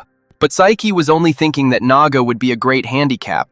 At first, the fairy did not understand her master's thoughts. Moreover, they had already achieved their goal and there was no need to fight the monster. Saeki, warming up before the fight, called Sphere a panicker, saying that defeating this creature was the shortest way to help Kotoha. And before the fight began, the guy asked not to worry, considering that Naga was just a source of experience. Naga's skin has a special property that allows them to absorb magic, and these creatures are also known to be the sworn enemies of mages. For Saiki, everything will be fine as long as he can use his physical attack. Using the boost and acceleration, the boy made a dash towards the large lizard. Naga just smiled madly, hiding her eyes under her long bangs. During the flight, the young man pulled out a beginner's sword that could cut through an enemy's thick skin. Dodging, the boy plunged the blade straight into the heart of the huge reptile, which began to spew toxic liquid. Saiki managed to jump to the side at the last moment to avoid the liquid from splashing on him. As soon as the toxic spit hit the ground, it immediately began to melt. The sphere screamed at the guy, thinking that it would be difficult to stand up to the fight. And then Saiki realized that Nagi's poison could melt anything. If any of her attacks hit him, the guy would most likely die, which meant he had to quickly decide what to do. Saiki even realized that he hadn't been this nervous in a long time. Reacting quickly, he took out the storage box. Thanks to the forbidden limitation, he can store and retrieve items from a separate dimension. Taking out a small axe, Saiki prepared to enter the battle. B-rank Minotaur axe made it clear to Sphere that Iori had almost completely mastered the parts of the forbidden restriction she had taught him. Meanwhile, Naga came even closer to the guy, about to jump on him. Having formed a wind around herself, the devil accumulated all the energy. While she sat intently around the windy circle, Saiki made his way through it with an axe in his hands. Using all his strength, the boy struck Nagi on the shoulder, causing a blue flash to occur. But Naga didn't even seem to feel the blow, and the axe couldn't strike further, as if something was blocking it. Given the difference in stats, Saiki couldn't even hurt the monster, making the situation even more dangerous. The sphere screamed that Naga was advancing, seeing her lizard preparing to charge. Suddenly, the beast jumped towards the boy, cutting the axe in two, and Saiki himself was thrown back. He landed on the ground, noticing only the handle of an axe in his hand. The young man wasn't particularly happy that the damn Naga had broken his weapon, since it could have been sold for a decent amount. It became clear that any of his weapons could do nothing to Nage. It was too late to retreat, and having put everything on the line, Saiki was confident that he could try. The guy pushed off the ground, jumping towards Naga. Using an aerial maneuver, Saiki flew over the lizard and the devil. Standing directly above them, the guy put two fingers together, preparing to snap. And at the wrong moment, flying closer, he activated a sonic boom into the reptile's mouth. The lizard began to scream, making loud noises as Saiki continued to attack. After using the Crimson Lotus Fireball, the monster began to burn in flames. But the Nagas were not at all afraid of magic, and Saiki only replenished their mana. But the guy had a plan, because there had to be a limit to the amount of magic she could absorb. If Saiki can overcome it, the monster will be in trouble. The forbidden restriction allowed Saiki to use the spell without spending ohm. After directing a large number of Crimson Lotus fireballs, a barrage of bolts rained down on the Naga. Even Sphere was surprised that Saiki really wasn't spending ohms. But using so many spells in such a short period of time will put a lot of strain on the body, and the guy's body couldn't take it anymore, which is why he started spitting blood while using spells. But the pain Saiki felt was nothing compared to the pain he would experience from losing Kotoha, and he was prepared to go on until the very end. Continuing the offensive, another barrage of firebolts fell upon the monster. The Naga began to crumble, literally falling apart. Saiki realized that he had exceeded her limit. Sphere tried her best to support Saiki, shouting that he could handle it. The guy, with the last of his strength, held the offensive, continuing to attack. The Nagi lizard also began to disintegrate, disappearing into thin air. This was the very ending that Saiki had been waiting for. After releasing the last fireball of the Crimson Lotus, the reptile inflated itself like a balloon. And suddenly, it exploded, disappearing before the eyes of the guy, whose level was immediately increased. For this victory, Saiki received Nagi's poisoned blade. The guy was very pleased with this reward, but he had almost no strength left, and he couldn't even rejoice. Looking to the side, the boy fell to the ground, causing the sphere to fly worriedly towards Iori. The young man even managed to smile to reassure the fairy. Sphere exhaled, seeing how the guy felt more or less normal, praising him for a job well done. For now, Saiki could rest, because since he had defeated the boss, it meant he would soon be automatically teleported outside. But the boy did not hear the fairy's words, falling asleep lying on the ground. After some time, he was transported back home along with the sphere. But suddenly, the fairy realized that she had screwed up. Saiki's assistant entered the wrong coordinates, and they returned to the wrong home. Once in the street alley, the fairy heard someone coming and had to quickly disappear. Saiki only saw for a moment the small pink cloud of the disappearing sphere. Amami-san came out from behind the wall, not expecting to see the guy at all. The girl, greatly surprised, began to shout Saiki's name, trying to wake him up. The guy woke up suddenly, lying in bed. Saiki couldn't figure out where he was at first, looking around. Turning his head, he realized that he was in the girl's room. Without getting up, he heard a rustling sound on the other side of the room, which made him very wary. It was Amami who, upon seeing the boy awaken, immediately began to exclaim, rejoicing at his awakening. Saiki was very surprised when he realized that he was in the girl's room. Amami told how she was walking down the street and saw a guy lying unconscious, and he was very pale and weak, so she decided to help. Sitting up in bed, Saiki thanked Amami for saving him. But the girl laughed and said that there was no need to thank him, and the most important thing was that Saiki was okay. And yet, Amami was interested in why the boy was alone and exhausted in the alley. Saiki decided not to mention the secret dungeon, and told how he decided to go to a C-rank dungeon alone and ended up being too exhausted. Amami thought the guy was crazy to go to such a dangerous place alone. Deciding to quickly change the subject, the guy once again thanked the girl for sheltering him and saving him. Amami looked away and remembered how many incidents involving awakened people had been happening lately. Pointing to a chair, the girl said that she had put Saiki's things there, but the guy's phone was broken and didn't even seem to work. Before leaving the room and letting the guy change his clothes, Amami asked if he was hungry, saying that she had made porridge. Saiki was very hungry and would not have refused some porridge. Moreover, the girl did not repay him in any way for saving her that time in the dungeon. In that case, Saiki decided to let the girl court him. Leaving the room, Amami said that she would now bring porridge, leaving the guy alone. Saiki, left alone, sat on the bed and thought about what a kind girl Amami was. While looking around the room, his eye suddenly caught a large wardrobe standing in the corner of the room. The edge of a woman's underwear was sticking out of one of the lockers, which really embarrassed the guy. And now the guy realized that the noise was because the girl was stuffing everything into that box. Amami, coming in with a tray, looked in the direction where Saiki was looking, while the guy tried not to look at the women's underwear, so as not to embarrass the girl even more. But as soon as Amami realized what was going on, she quickly put down the food and ran to the cupboard, closing the doors. Blushing with embarrassment, the girl asked if Saiki had seen anything. But the guy preferred to pretend that he didn't know what they were talking about. Amami was convinced that the guy had definitely seen her underwear in the closet, feeling endless shame. Saiki first tried to justify himself, and then added that he had only seen a little bit. The girl sat down next to him on the bed and covered her face with her hands in shame, apologizing to her guest. Amami began to blame herself for not cleaning up well and embarrassing the guy. Wanting to forget about it, Amami put some porridge in front of Saiki and suggested that she eat it quickly before it got cold. And the last time, she asked to just forget about what happened and eat the porridge. Saiki, of course, couldn't tell the girl, but this memory would stay in his head for a long time.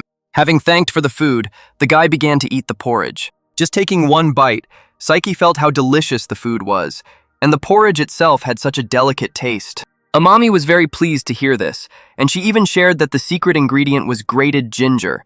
And when she was little, if she was sick, she often asked her mother to make this porridge. Saiki happily began to eat the porridge, joking that it turned out to be the Amami family's secret recipe. Having heard her parents, the boy asked why Amami lived separately from her parents. But the girl suddenly became gloomy and told how her parents died in a monster attack 7 years ago. A huge monster grabbed mom and dad who were holding each other's hands.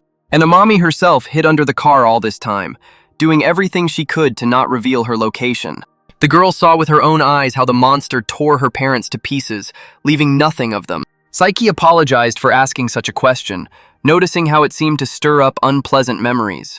But for Amami, this happened a long time ago, and she was no longer so worried about it. The guy asked if that was the reason she wanted to become an adventurer. Amami only partially believed this, as she also wanted as many people as possible to avoid the same fate as her. But besides that, since childhood she wanted to become an adventurer, to be amazing and cool, and she wanted to become just as strong.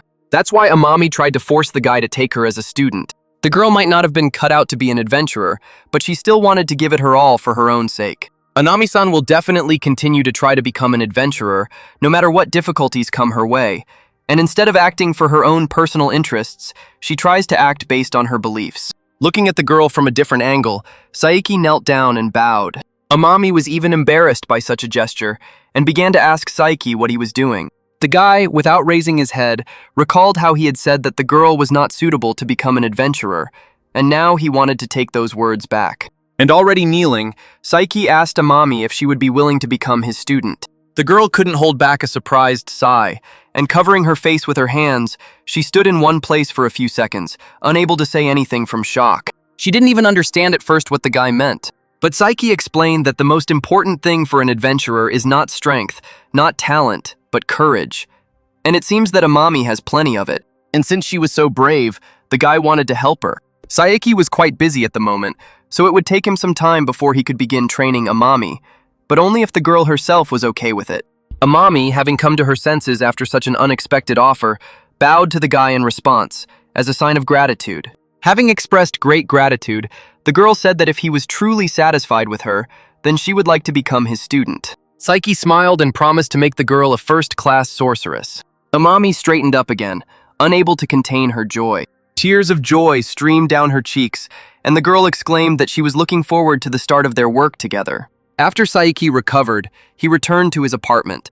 The first thing the guy did was look into the system and examine the items he had collected in the dungeon.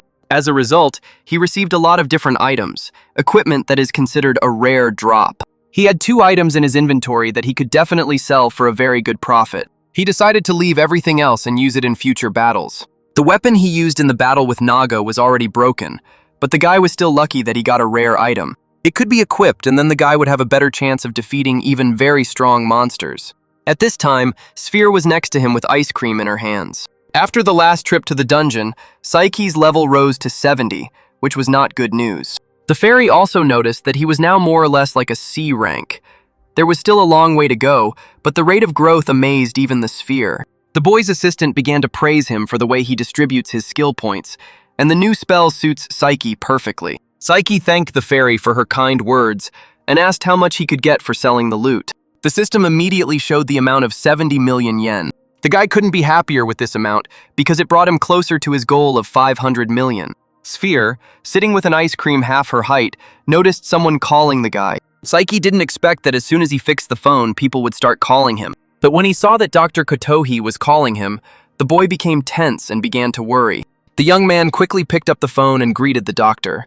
The doctor immediately exclaimed how good it was that they finally got through, and reported that Kotoka's condition had recently suddenly worsened. At this rate, the boy's sister had very little time left, and the doctor suggested that it would be better if Psyche stayed with her while she was still conscious. Saiki, sitting in shock, listening to the doctor's words, asked to pass the phone to Kotoha. On the other end of the line, the boy heard the doctor asking Kotoha if she could talk, and hearing how weak his sister's voice was, the boy began to worry even more. The girl, almost without strength, was able to call her brother. Saiki, hearing that his sister was in a very bad condition, asked her to hold on a little longer, saying that he had found a way to cure her.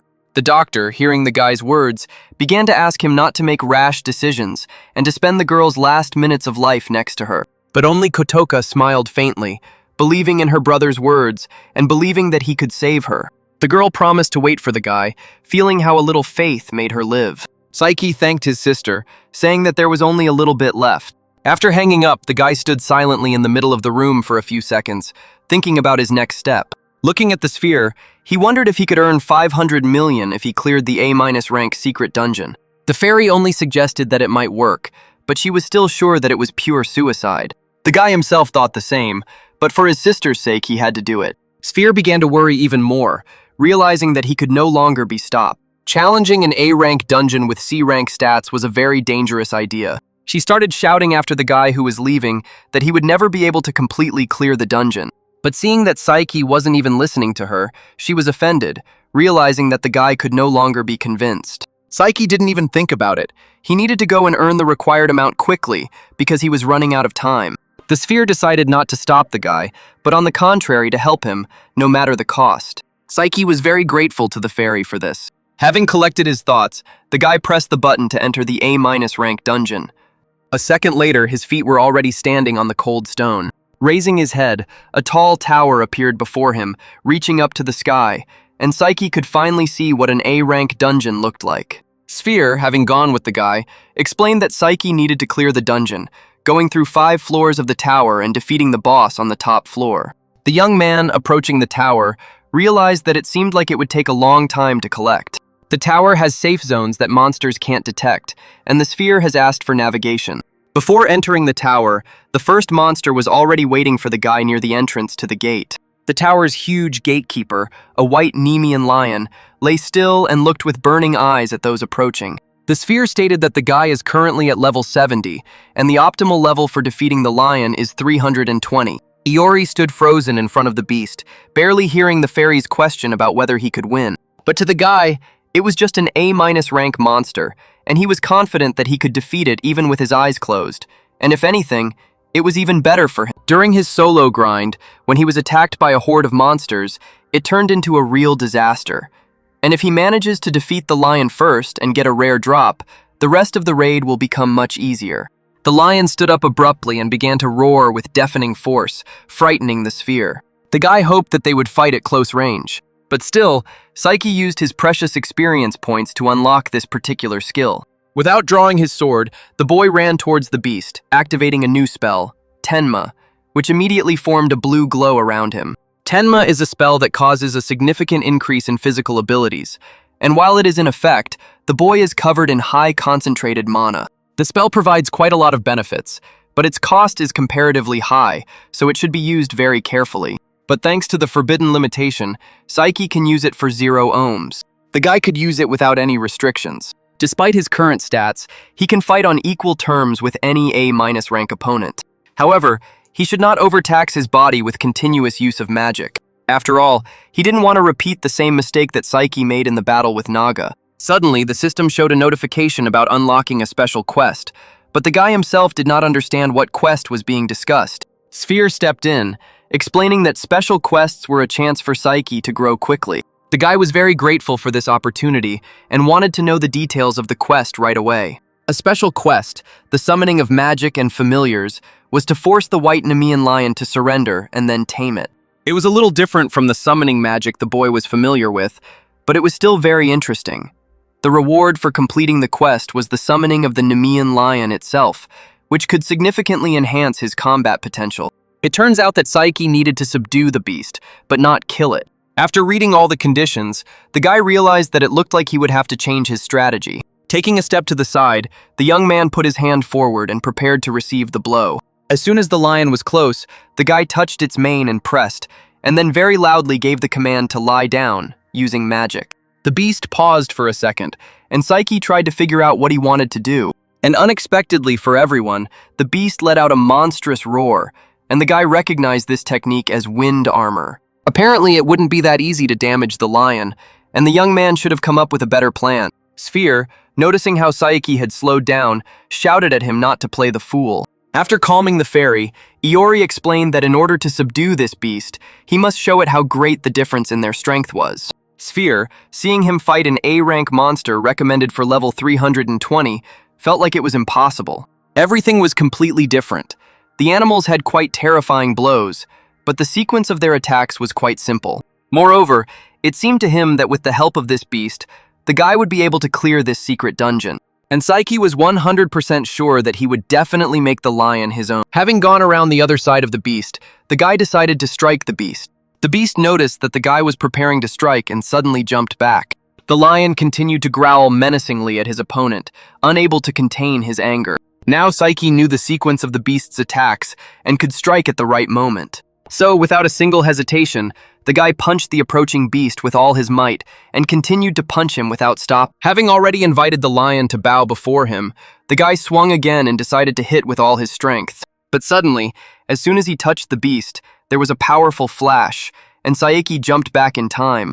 Sphere, realizing what had happened, stood in front of the bathhouse in surprise, looking at the guy.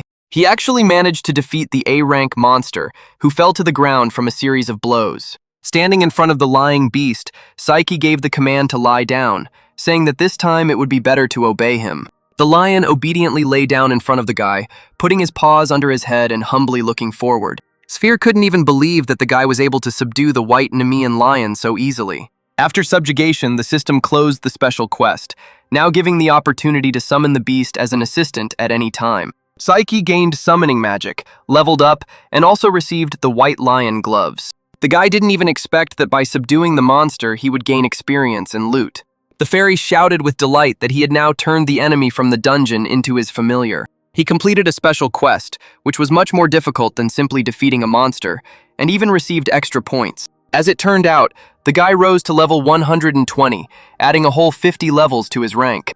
It might be better to distribute skill points before entering the tower, and he asked the sphere if she knew what was on each floor of the tower. Realizing that the fairy knew everything about the tower, Saiki decided that he could count on her. But this approach did not suit Sphere. The guy's assistant wanted to be asked for help in a normal and polite way, and not in the usual way. Saiki, folding his hands as if in prayer, called her the sweetest and most angelic Sphere, and began to beg her to name what was on each of the tower's floors. B-rank undead were roaming the first floor. Their numbers and combined power would make a C-rank secret dungeon look like a cakewalk. The boy realized that then the spell he had chosen would be more useful. But Sphere, out of curiosity, asked Iori if he thought the last spell was too complicated. Sphere began to not recommend taking it, especially since it cost 10 ohms. All the spells that Saiki had unlocked were simply irreplaceable, and he could turn all the enemies on the first floor into experience points for further clearing of the following floors. Sphere looked at the guy in surprise, not believing his plan. Iori simply asked her to trust him and took a step towards the tower. Looking at her height, Saiki was fully prepared to go into battle. But before entering, Sphere remembered how she had forgotten to say something very important. It turns out that once a guy enters this dungeon, he won't be able to leave until he reaches the dungeon's core on the top floor. Saiki, of course, was not at all embarrassed by this, and the fairy even seemed to know that everything would be like this, because she had already understood that the guy really was not at all afraid for his life. But Iori was actually more afraid of his sister's death than his own. Opening the tall doors, both walked inside, plunging into the darkness of the room. On the way, Sphere joked that Saiki was just a damn loser with a sister complex. Before the guy could object, the doors closed behind them, leaving them in pitch darkness. Seals immediately appeared above the doors, making it clear that they would no longer be able to open easily. The Sphere distracted Iori, telling him to be careful because the evil spirits were coming straight for them. Saiki, ready for battle, decided that before the battle began, it was time to use his new spell. Using concealment, he seemed to begin to disappear, becoming invisible to everyone. And when the boy hid his presence, he called upon the white Nemean lion. As soon as the lion appeared in the hall, he was given the order to run across the entire floor and let all evil spirits target him. The white lion rushed to carry out the order, running around the floor with a loud roar. The undead themselves are quite powerful monsters, but since they are dead, they lack any intelligence. And if they have chosen a target, they will pursue it to the death. As soon as all the evil spirits on the floor chose a target in the form of a lion, the guy gave the command to run to the center and wait. The Nemean lion quickly ran to the center and stood still. The monsters immediately surrounded him from all sides. And suddenly, Saiki used petrification, causing the lion to become covered in stone and freeze in place. The evil spirits were already ready to pounce on the beast. But suddenly, a powerful explosion was heard around the beast, the light of which rushed to the very top. Petrification was a rather difficult spell to cast, especially considering it cost a full 10 skill points, and Sphere felt like it had terrible value for money. But she didn't expect Saiki to use it on an ally to create an indestructible decoy. Now that all the undead had gathered in one place, the guy only needed to cast Tenma on his sword. Drawing his demonic sword, he cast holy enchantments on it. Now the Sphere realized that by adding holy charms to the demonic sword, Saiki would be able to use holy magic. The sword seemed to have received its continuation, developing in space in a long line. Saiki ran with a blade in his hands straight towards his opponents. Using the lion as bait helped him greatly in cutting down every monster on this floor in a short time. And after some time, the extermination was finally completed. As soon as Nemea stopped being a stone, the lion ran up to the guy purring like a real cat. The guy's level increased, and Sphere couldn't understand how he dealt with the evil spirits in just a couple of minutes. The guy thought ironically that the fairy didn't believe in him, but Sphere, who of course believed in her master, simply didn't expect to see such a quick fight with her own eyes. Thus, the guy's level doubled to level 240. He also received a lot of different items. Looking into the system, Iori examined the entire list of dropped rewards.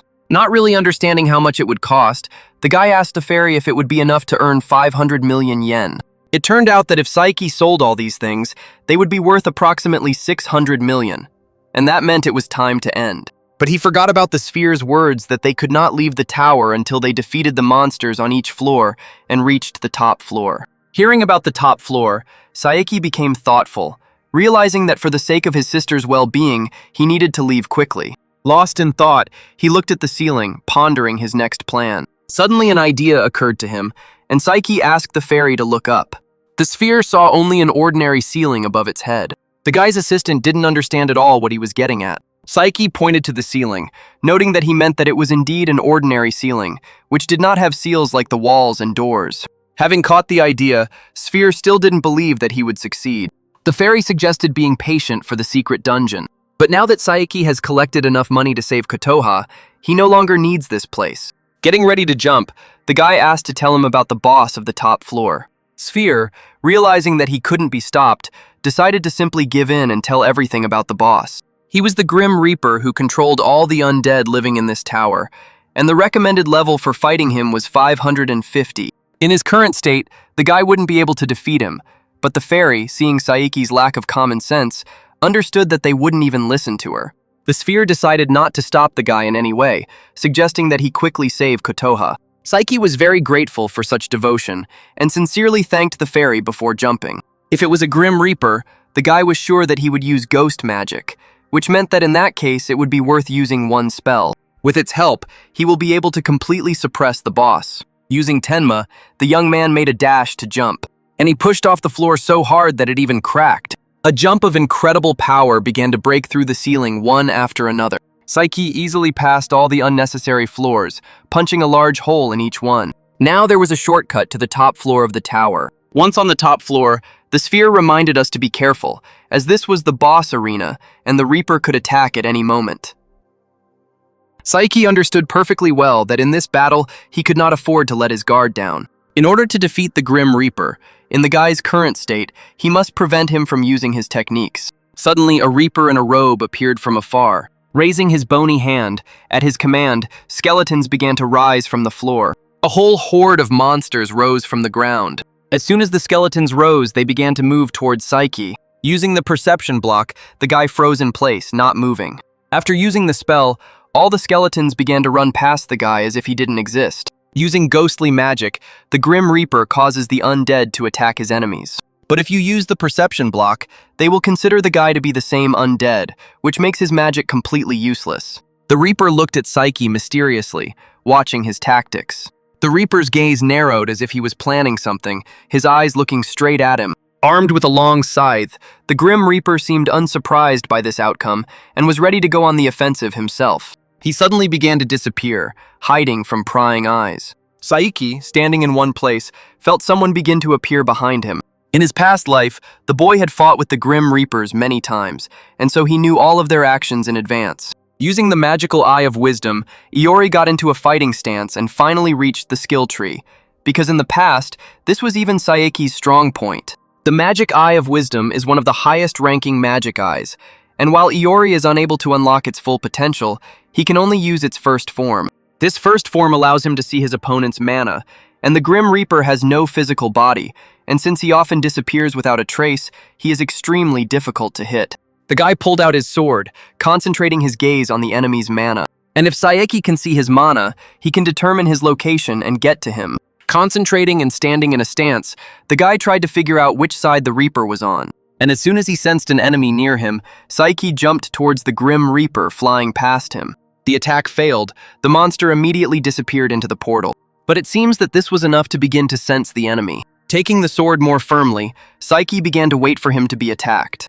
A couple of seconds later, to his right, he saw a glowing ball from which the Reaper was supposed to appear. Having shouted, the guy began to act forward and struck. Iori formed a bright circle above his head, which was supposed to indicate the enemy's location. This gave him a huge advantage, and unexpectedly, he pierced the Reaper in the shoulder with his blade. Saiki managed to hit him, but the attack likely didn't do much damage, showing how big the difference in their abilities was. In that case, he needs to hit the Reaper again and again until he falls back. Even given his current meager status, Saiki was able to counter his techniques using the first form of the magic Eye of Wisdom. Right as he was thinking, a Reaper suddenly ran past the guy, appearing only as a bright flash. Saiki forgot to take into account something very important, and that is the huge difference between the Iori of the past and the Iori of the present. Namely, his emotional vulnerability, which he did not have in the past. Suddenly, Saiki froze as if remembering something. Images of a hospital bed with a body lying on it appeared in his head. Kotoha, exhausted with almost no signs of life, desperately rushed to her brother's aid, extending her hand to him.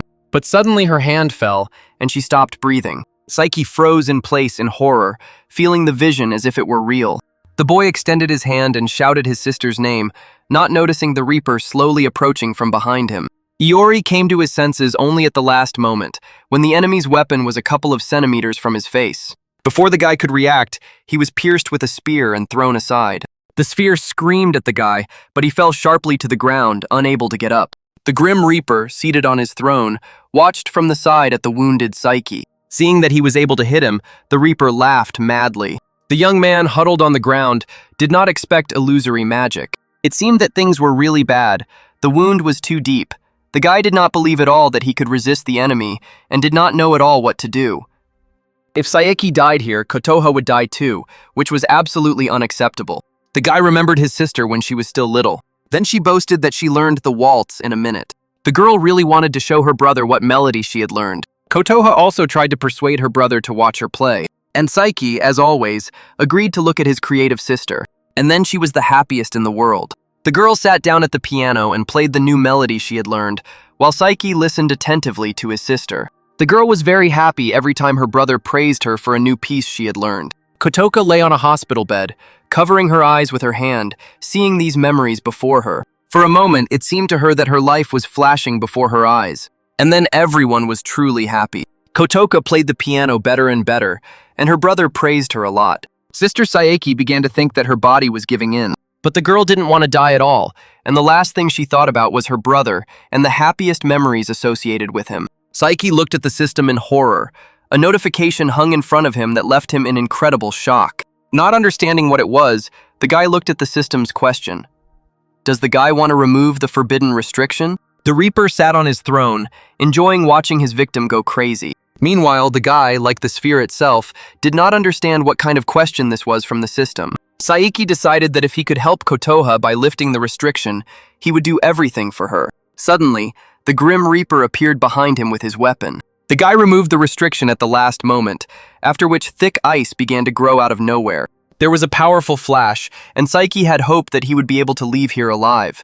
Jumping with the last of his strength, the guy began to move into the portal. A bright flash blinded and startled the Reaper, who didn't even understand what had happened.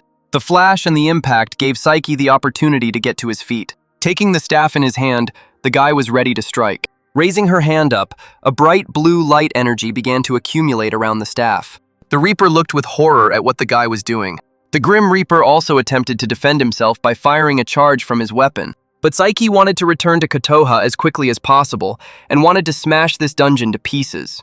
The last thing the Reaper saw was a bright flash above his head. The portal to the real world was almost open, and Saiki was preparing to run straight to his sister. Doctors had already gathered in Kotoka's room. The guy, having moved to his world, ran with all his might to his sister. Making sharp jumps, Iori reduced the distance with every second, having only the desire to help his sister, and he was very determined to save. As Saiki ran, he mentally begged to make it in time. At this time, Kotoha's condition worsened even more. Doctors were swarming around her, trying to do everything possible. The nurses shouted at her to hold on. The girl was already hoping to see her brother. The doctor tried to call Saiki, shouting into the phone every time he didn't pick up. The guy ran with his phone in his back pocket, not hearing the ringing. While running, he tried to find in the system the very elixir that would help cure Kotoha's illness. Having found the required elixir, he approved its purchase. After purchasing the elixir, he could concentrate on running, so the guy decided to put all his strength into speed. In a matter of minutes, he was able to cover almost half the city. Meanwhile, the doctors, gathered around the bed, counted down the girl's last hours. Kotoka couldn't even open her eyes anymore. The nurse, trying to feel the pulse each time, began to discuss what to do next. The boy's sister's condition was rapidly deteriorating, and there weren't many options. At least the doctors could have let her go in peace by disconnecting her from life support. But before he could turn off the device, Saiki ran into the room screaming. The doctor had already started saying that the girl was unwell, that she was unconscious, and asked to stay with her until the very end. Saiki was endlessly glad that he made it in time.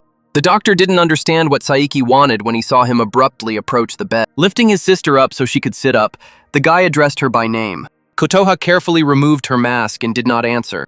The doctor immediately started yelling at Saiki that he didn't understand what he was doing. But the guy didn't listen to anyone and just gave Kotoha the medicine to drink.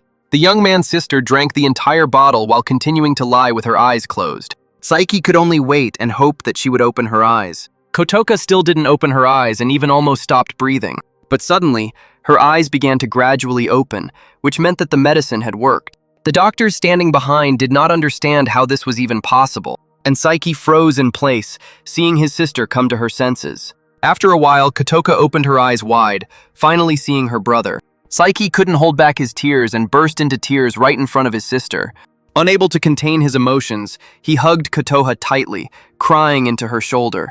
After the girl woke up, the doctor went to talk to Saiki in the office and told him that at the moment his sister was in perfect health and there were no problems. It would also be possible to calmly say that there would be no relapse. What pleased Saiki most was the news that Kotoha could be discharged tomorrow. But the doctor finally decided to find out what kind of medicine they gave Kotoka that cured her incurable disease after just one dose. Saiki told him about the elixir, a magical drug that he found in the dungeon, and rumors said that it could cure anything, so the guy decided to bet on it. The doctor smiled, remembering how something similar had already been found in the dungeon. And such places are truly extremely mysterious. Saiki just smiled, glad that everything worked out. The next day, Kotoka was discharged, and she and her brother were finally able to go outside. Stretching, the girl breathed in the fresh air, of which there was so little in the hospital room. Saiki, looking at his sister, could not be more happy about her recovery. He saw that his sister was really feeling well. Kotoha looked at her brother with joy, saying that it even seemed to her that all that pain was not real. Walking towards the road, the guy decided to call a taxi since the walk home was not short. But his sister said that was not necessary. Since she had recovered, Kotoha wanted to walk home. Saiki decided to remind them that their house was very far from the hospital, and they would have to walk a long way. But the girl then added that if something happened, her brother would simply carry her on his back. Saiki tried to dissuade his sister one last time, knowing in advance that it was useless. Having supported the decision to walk home, Kotoka was very happy, and hugging her brother, they went home. Walking through the streets of the city, the guy asked his sister what she wanted for dinner, and since they were celebrating her discharge, he allowed her to choose barbecue sushi or whatever her heart desired. Kotoha thought for a moment, and then declared that she wanted her brother to cook his curry. Saiki made sure that his sister didn't have to worry about money and could take whatever she wanted. But the girl just really wanted the food her brother cooked. Hearing his sister's wish, Saiki said that in that case they should stop by the supermarket. Finally, a joyful Kotoha said that she wanted more pudding, and Saiki was ready to buy as much pudding for his sister as possible. After going to the store and returning home with bags, the girl happily entered the house she hadn't been in for so long. Entering the corridor, she noticed a light on in one room, which surprised her greatly. Kotoha looked at the door in surprise and wanted to see why the light was on there. Saiki, wanting to sort out his purchases, tried to remember why he hadn't turned off the light. But suddenly it dawned on him that there was a sphere in that room, and he shouted at his sister not to go in there. The sphere lay in a filled bathtub, eating French fries with great pleasure. The fairy didn't even notice how everyone returned home. Kotoha froze in surprise, and the guy burned with shame as he entered the bathroom. The sphere enthusiastically exclaimed how wonderful the fast food of this world was, and that it would soon become dependent on it. Iori's sister looked at the fairy and couldn't understand how she even ended up there. The fairy finally looked up from her meal and looked at the people who had entered. The sphere immediately realized that Kotoha was standing in front of it, and she was very surprised that the fairy knew her. Saiki's assistant asked not to be called a fairy, introducing herself by her real name.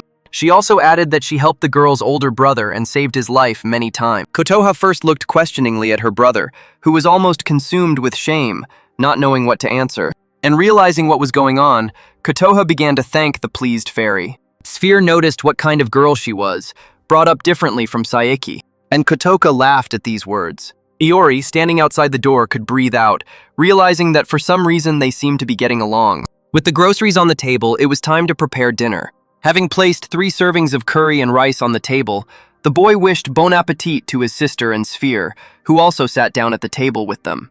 The girl eagerly took a portion of curry for herself. From the very first spoonful of curry, Saiki's sister was delighted with his home-cooked food. The girl screamed with delight how delicious it was and couldn't contain her emotions. Looking at the dish, the girl said how glad she was to be able to eat her brother's curry for the first time in a long time. Saiki was only glad that he was able to please his sister. He understood that all his efforts had paid off. At first, the girl couldn't even find the words, but then she declared that she now felt alive again. The sphere reminded her of how Kotoha had recently almost died, and it was no surprise that she now felt alive. The girl laughed at the fairy's words and continued eating the most delicious food in the world, prepared by her brother. Saiki didn't like the fairy's words, but since the girl was laughing, it meant everything was okay. Suddenly, breaking news appeared on TV. All three people in the room looked at the screen in surprise. A girl on the news announced that a huge dungeon had appeared in the Tokyo metro area. An adventurer guild said that it was an A-rank dungeon and that they were currently calling on clans to clear it. Kotoha, who had been away from home for so long, noticed that it seemed like more and more dungeons had been appearing lately. Saiki was also confused by this news, especially about the dungeon's rank, since it would take quite a long time to clear it. Suddenly, a system with a new quest appeared before his eyes. An urgent quest called Compensation for Lifting the Restriction was to clear the Crystal Mines dungeon, and it was given 29 days to complete. Saiki was very reminded of the quest with the mute when he tried to tame the wolf. But now everything was different. Quests with a time limit should not exist, but more importantly, it is called compensation due to limitation. And the forbidden limitation is a special skill with which the guy will have to become stronger. Even Sphere didn't understand how complex this compensation was. All this time, Kotoka looked at her brother in surprise, not understanding what was going on. Saiki let out a sigh when he realized that his sister apparently couldn't see anything. And after apologizing, the guy suggested just continuing to eat. After a long day, Kotoha fell asleep in her bed, covered with books containing music scores. And Saiki, sitting in the room, tried to understand what was happening. Sphere could only guess, since the quest talks about compensation. With a high degree of probability, this concerns Saiki's transformation in the battle with the Grim Reaper. However, she had no idea about the rest, and the timer continued to tick away. This was the first time the fairy had heard about the forbidden release, and only the former Saiki could know what was going on here. But the guy still had one guess. The Sphere was all ears and wanted to listen to Iori's idea. Saiki remembered that this was the first time the restriction was removed, and he was completely sure that it was about his transformation into his former self.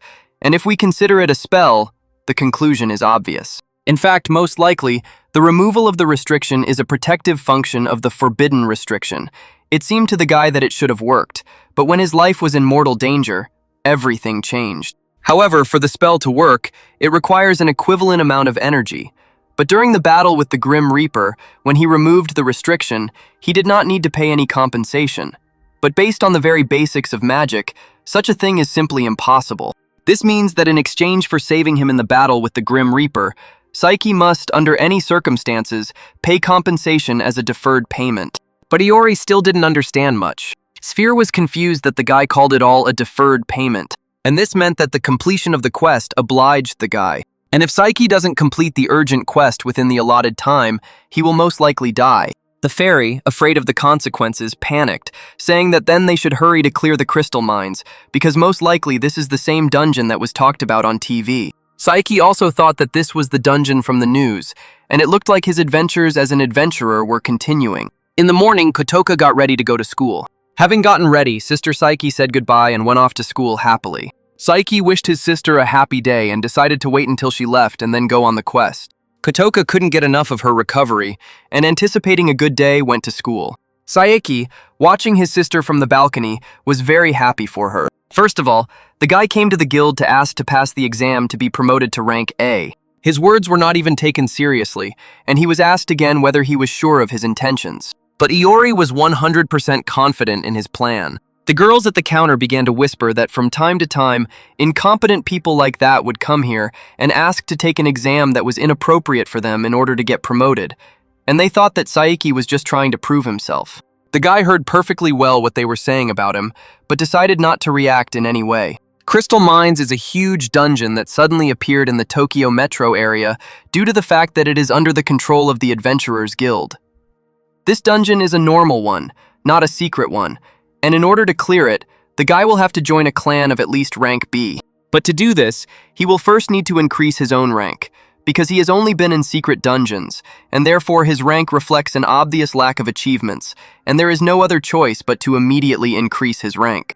To pass the A rank exam, the guy will have to take a stat measurement and also pass a practical exam. First, the boy was asked to touch the ball to see its characteristics. And as soon as the girl at the reception desk saw how this incompetent guy had a level of 240, she didn't even know what to say. The girl was a little confused and stated that Saiki had passed the measurement of characteristics. Having said that he would be called later, the young man decided to take a walk.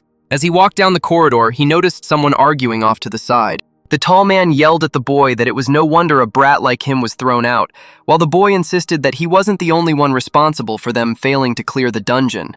A-rank adventurer Ryuzaki stated that they had failed precisely because the young man in front of him had a useless support skill. The boy could tolerate the fact that he only got a small part of the entire spoils, but they would never take the blame for the clan's failure.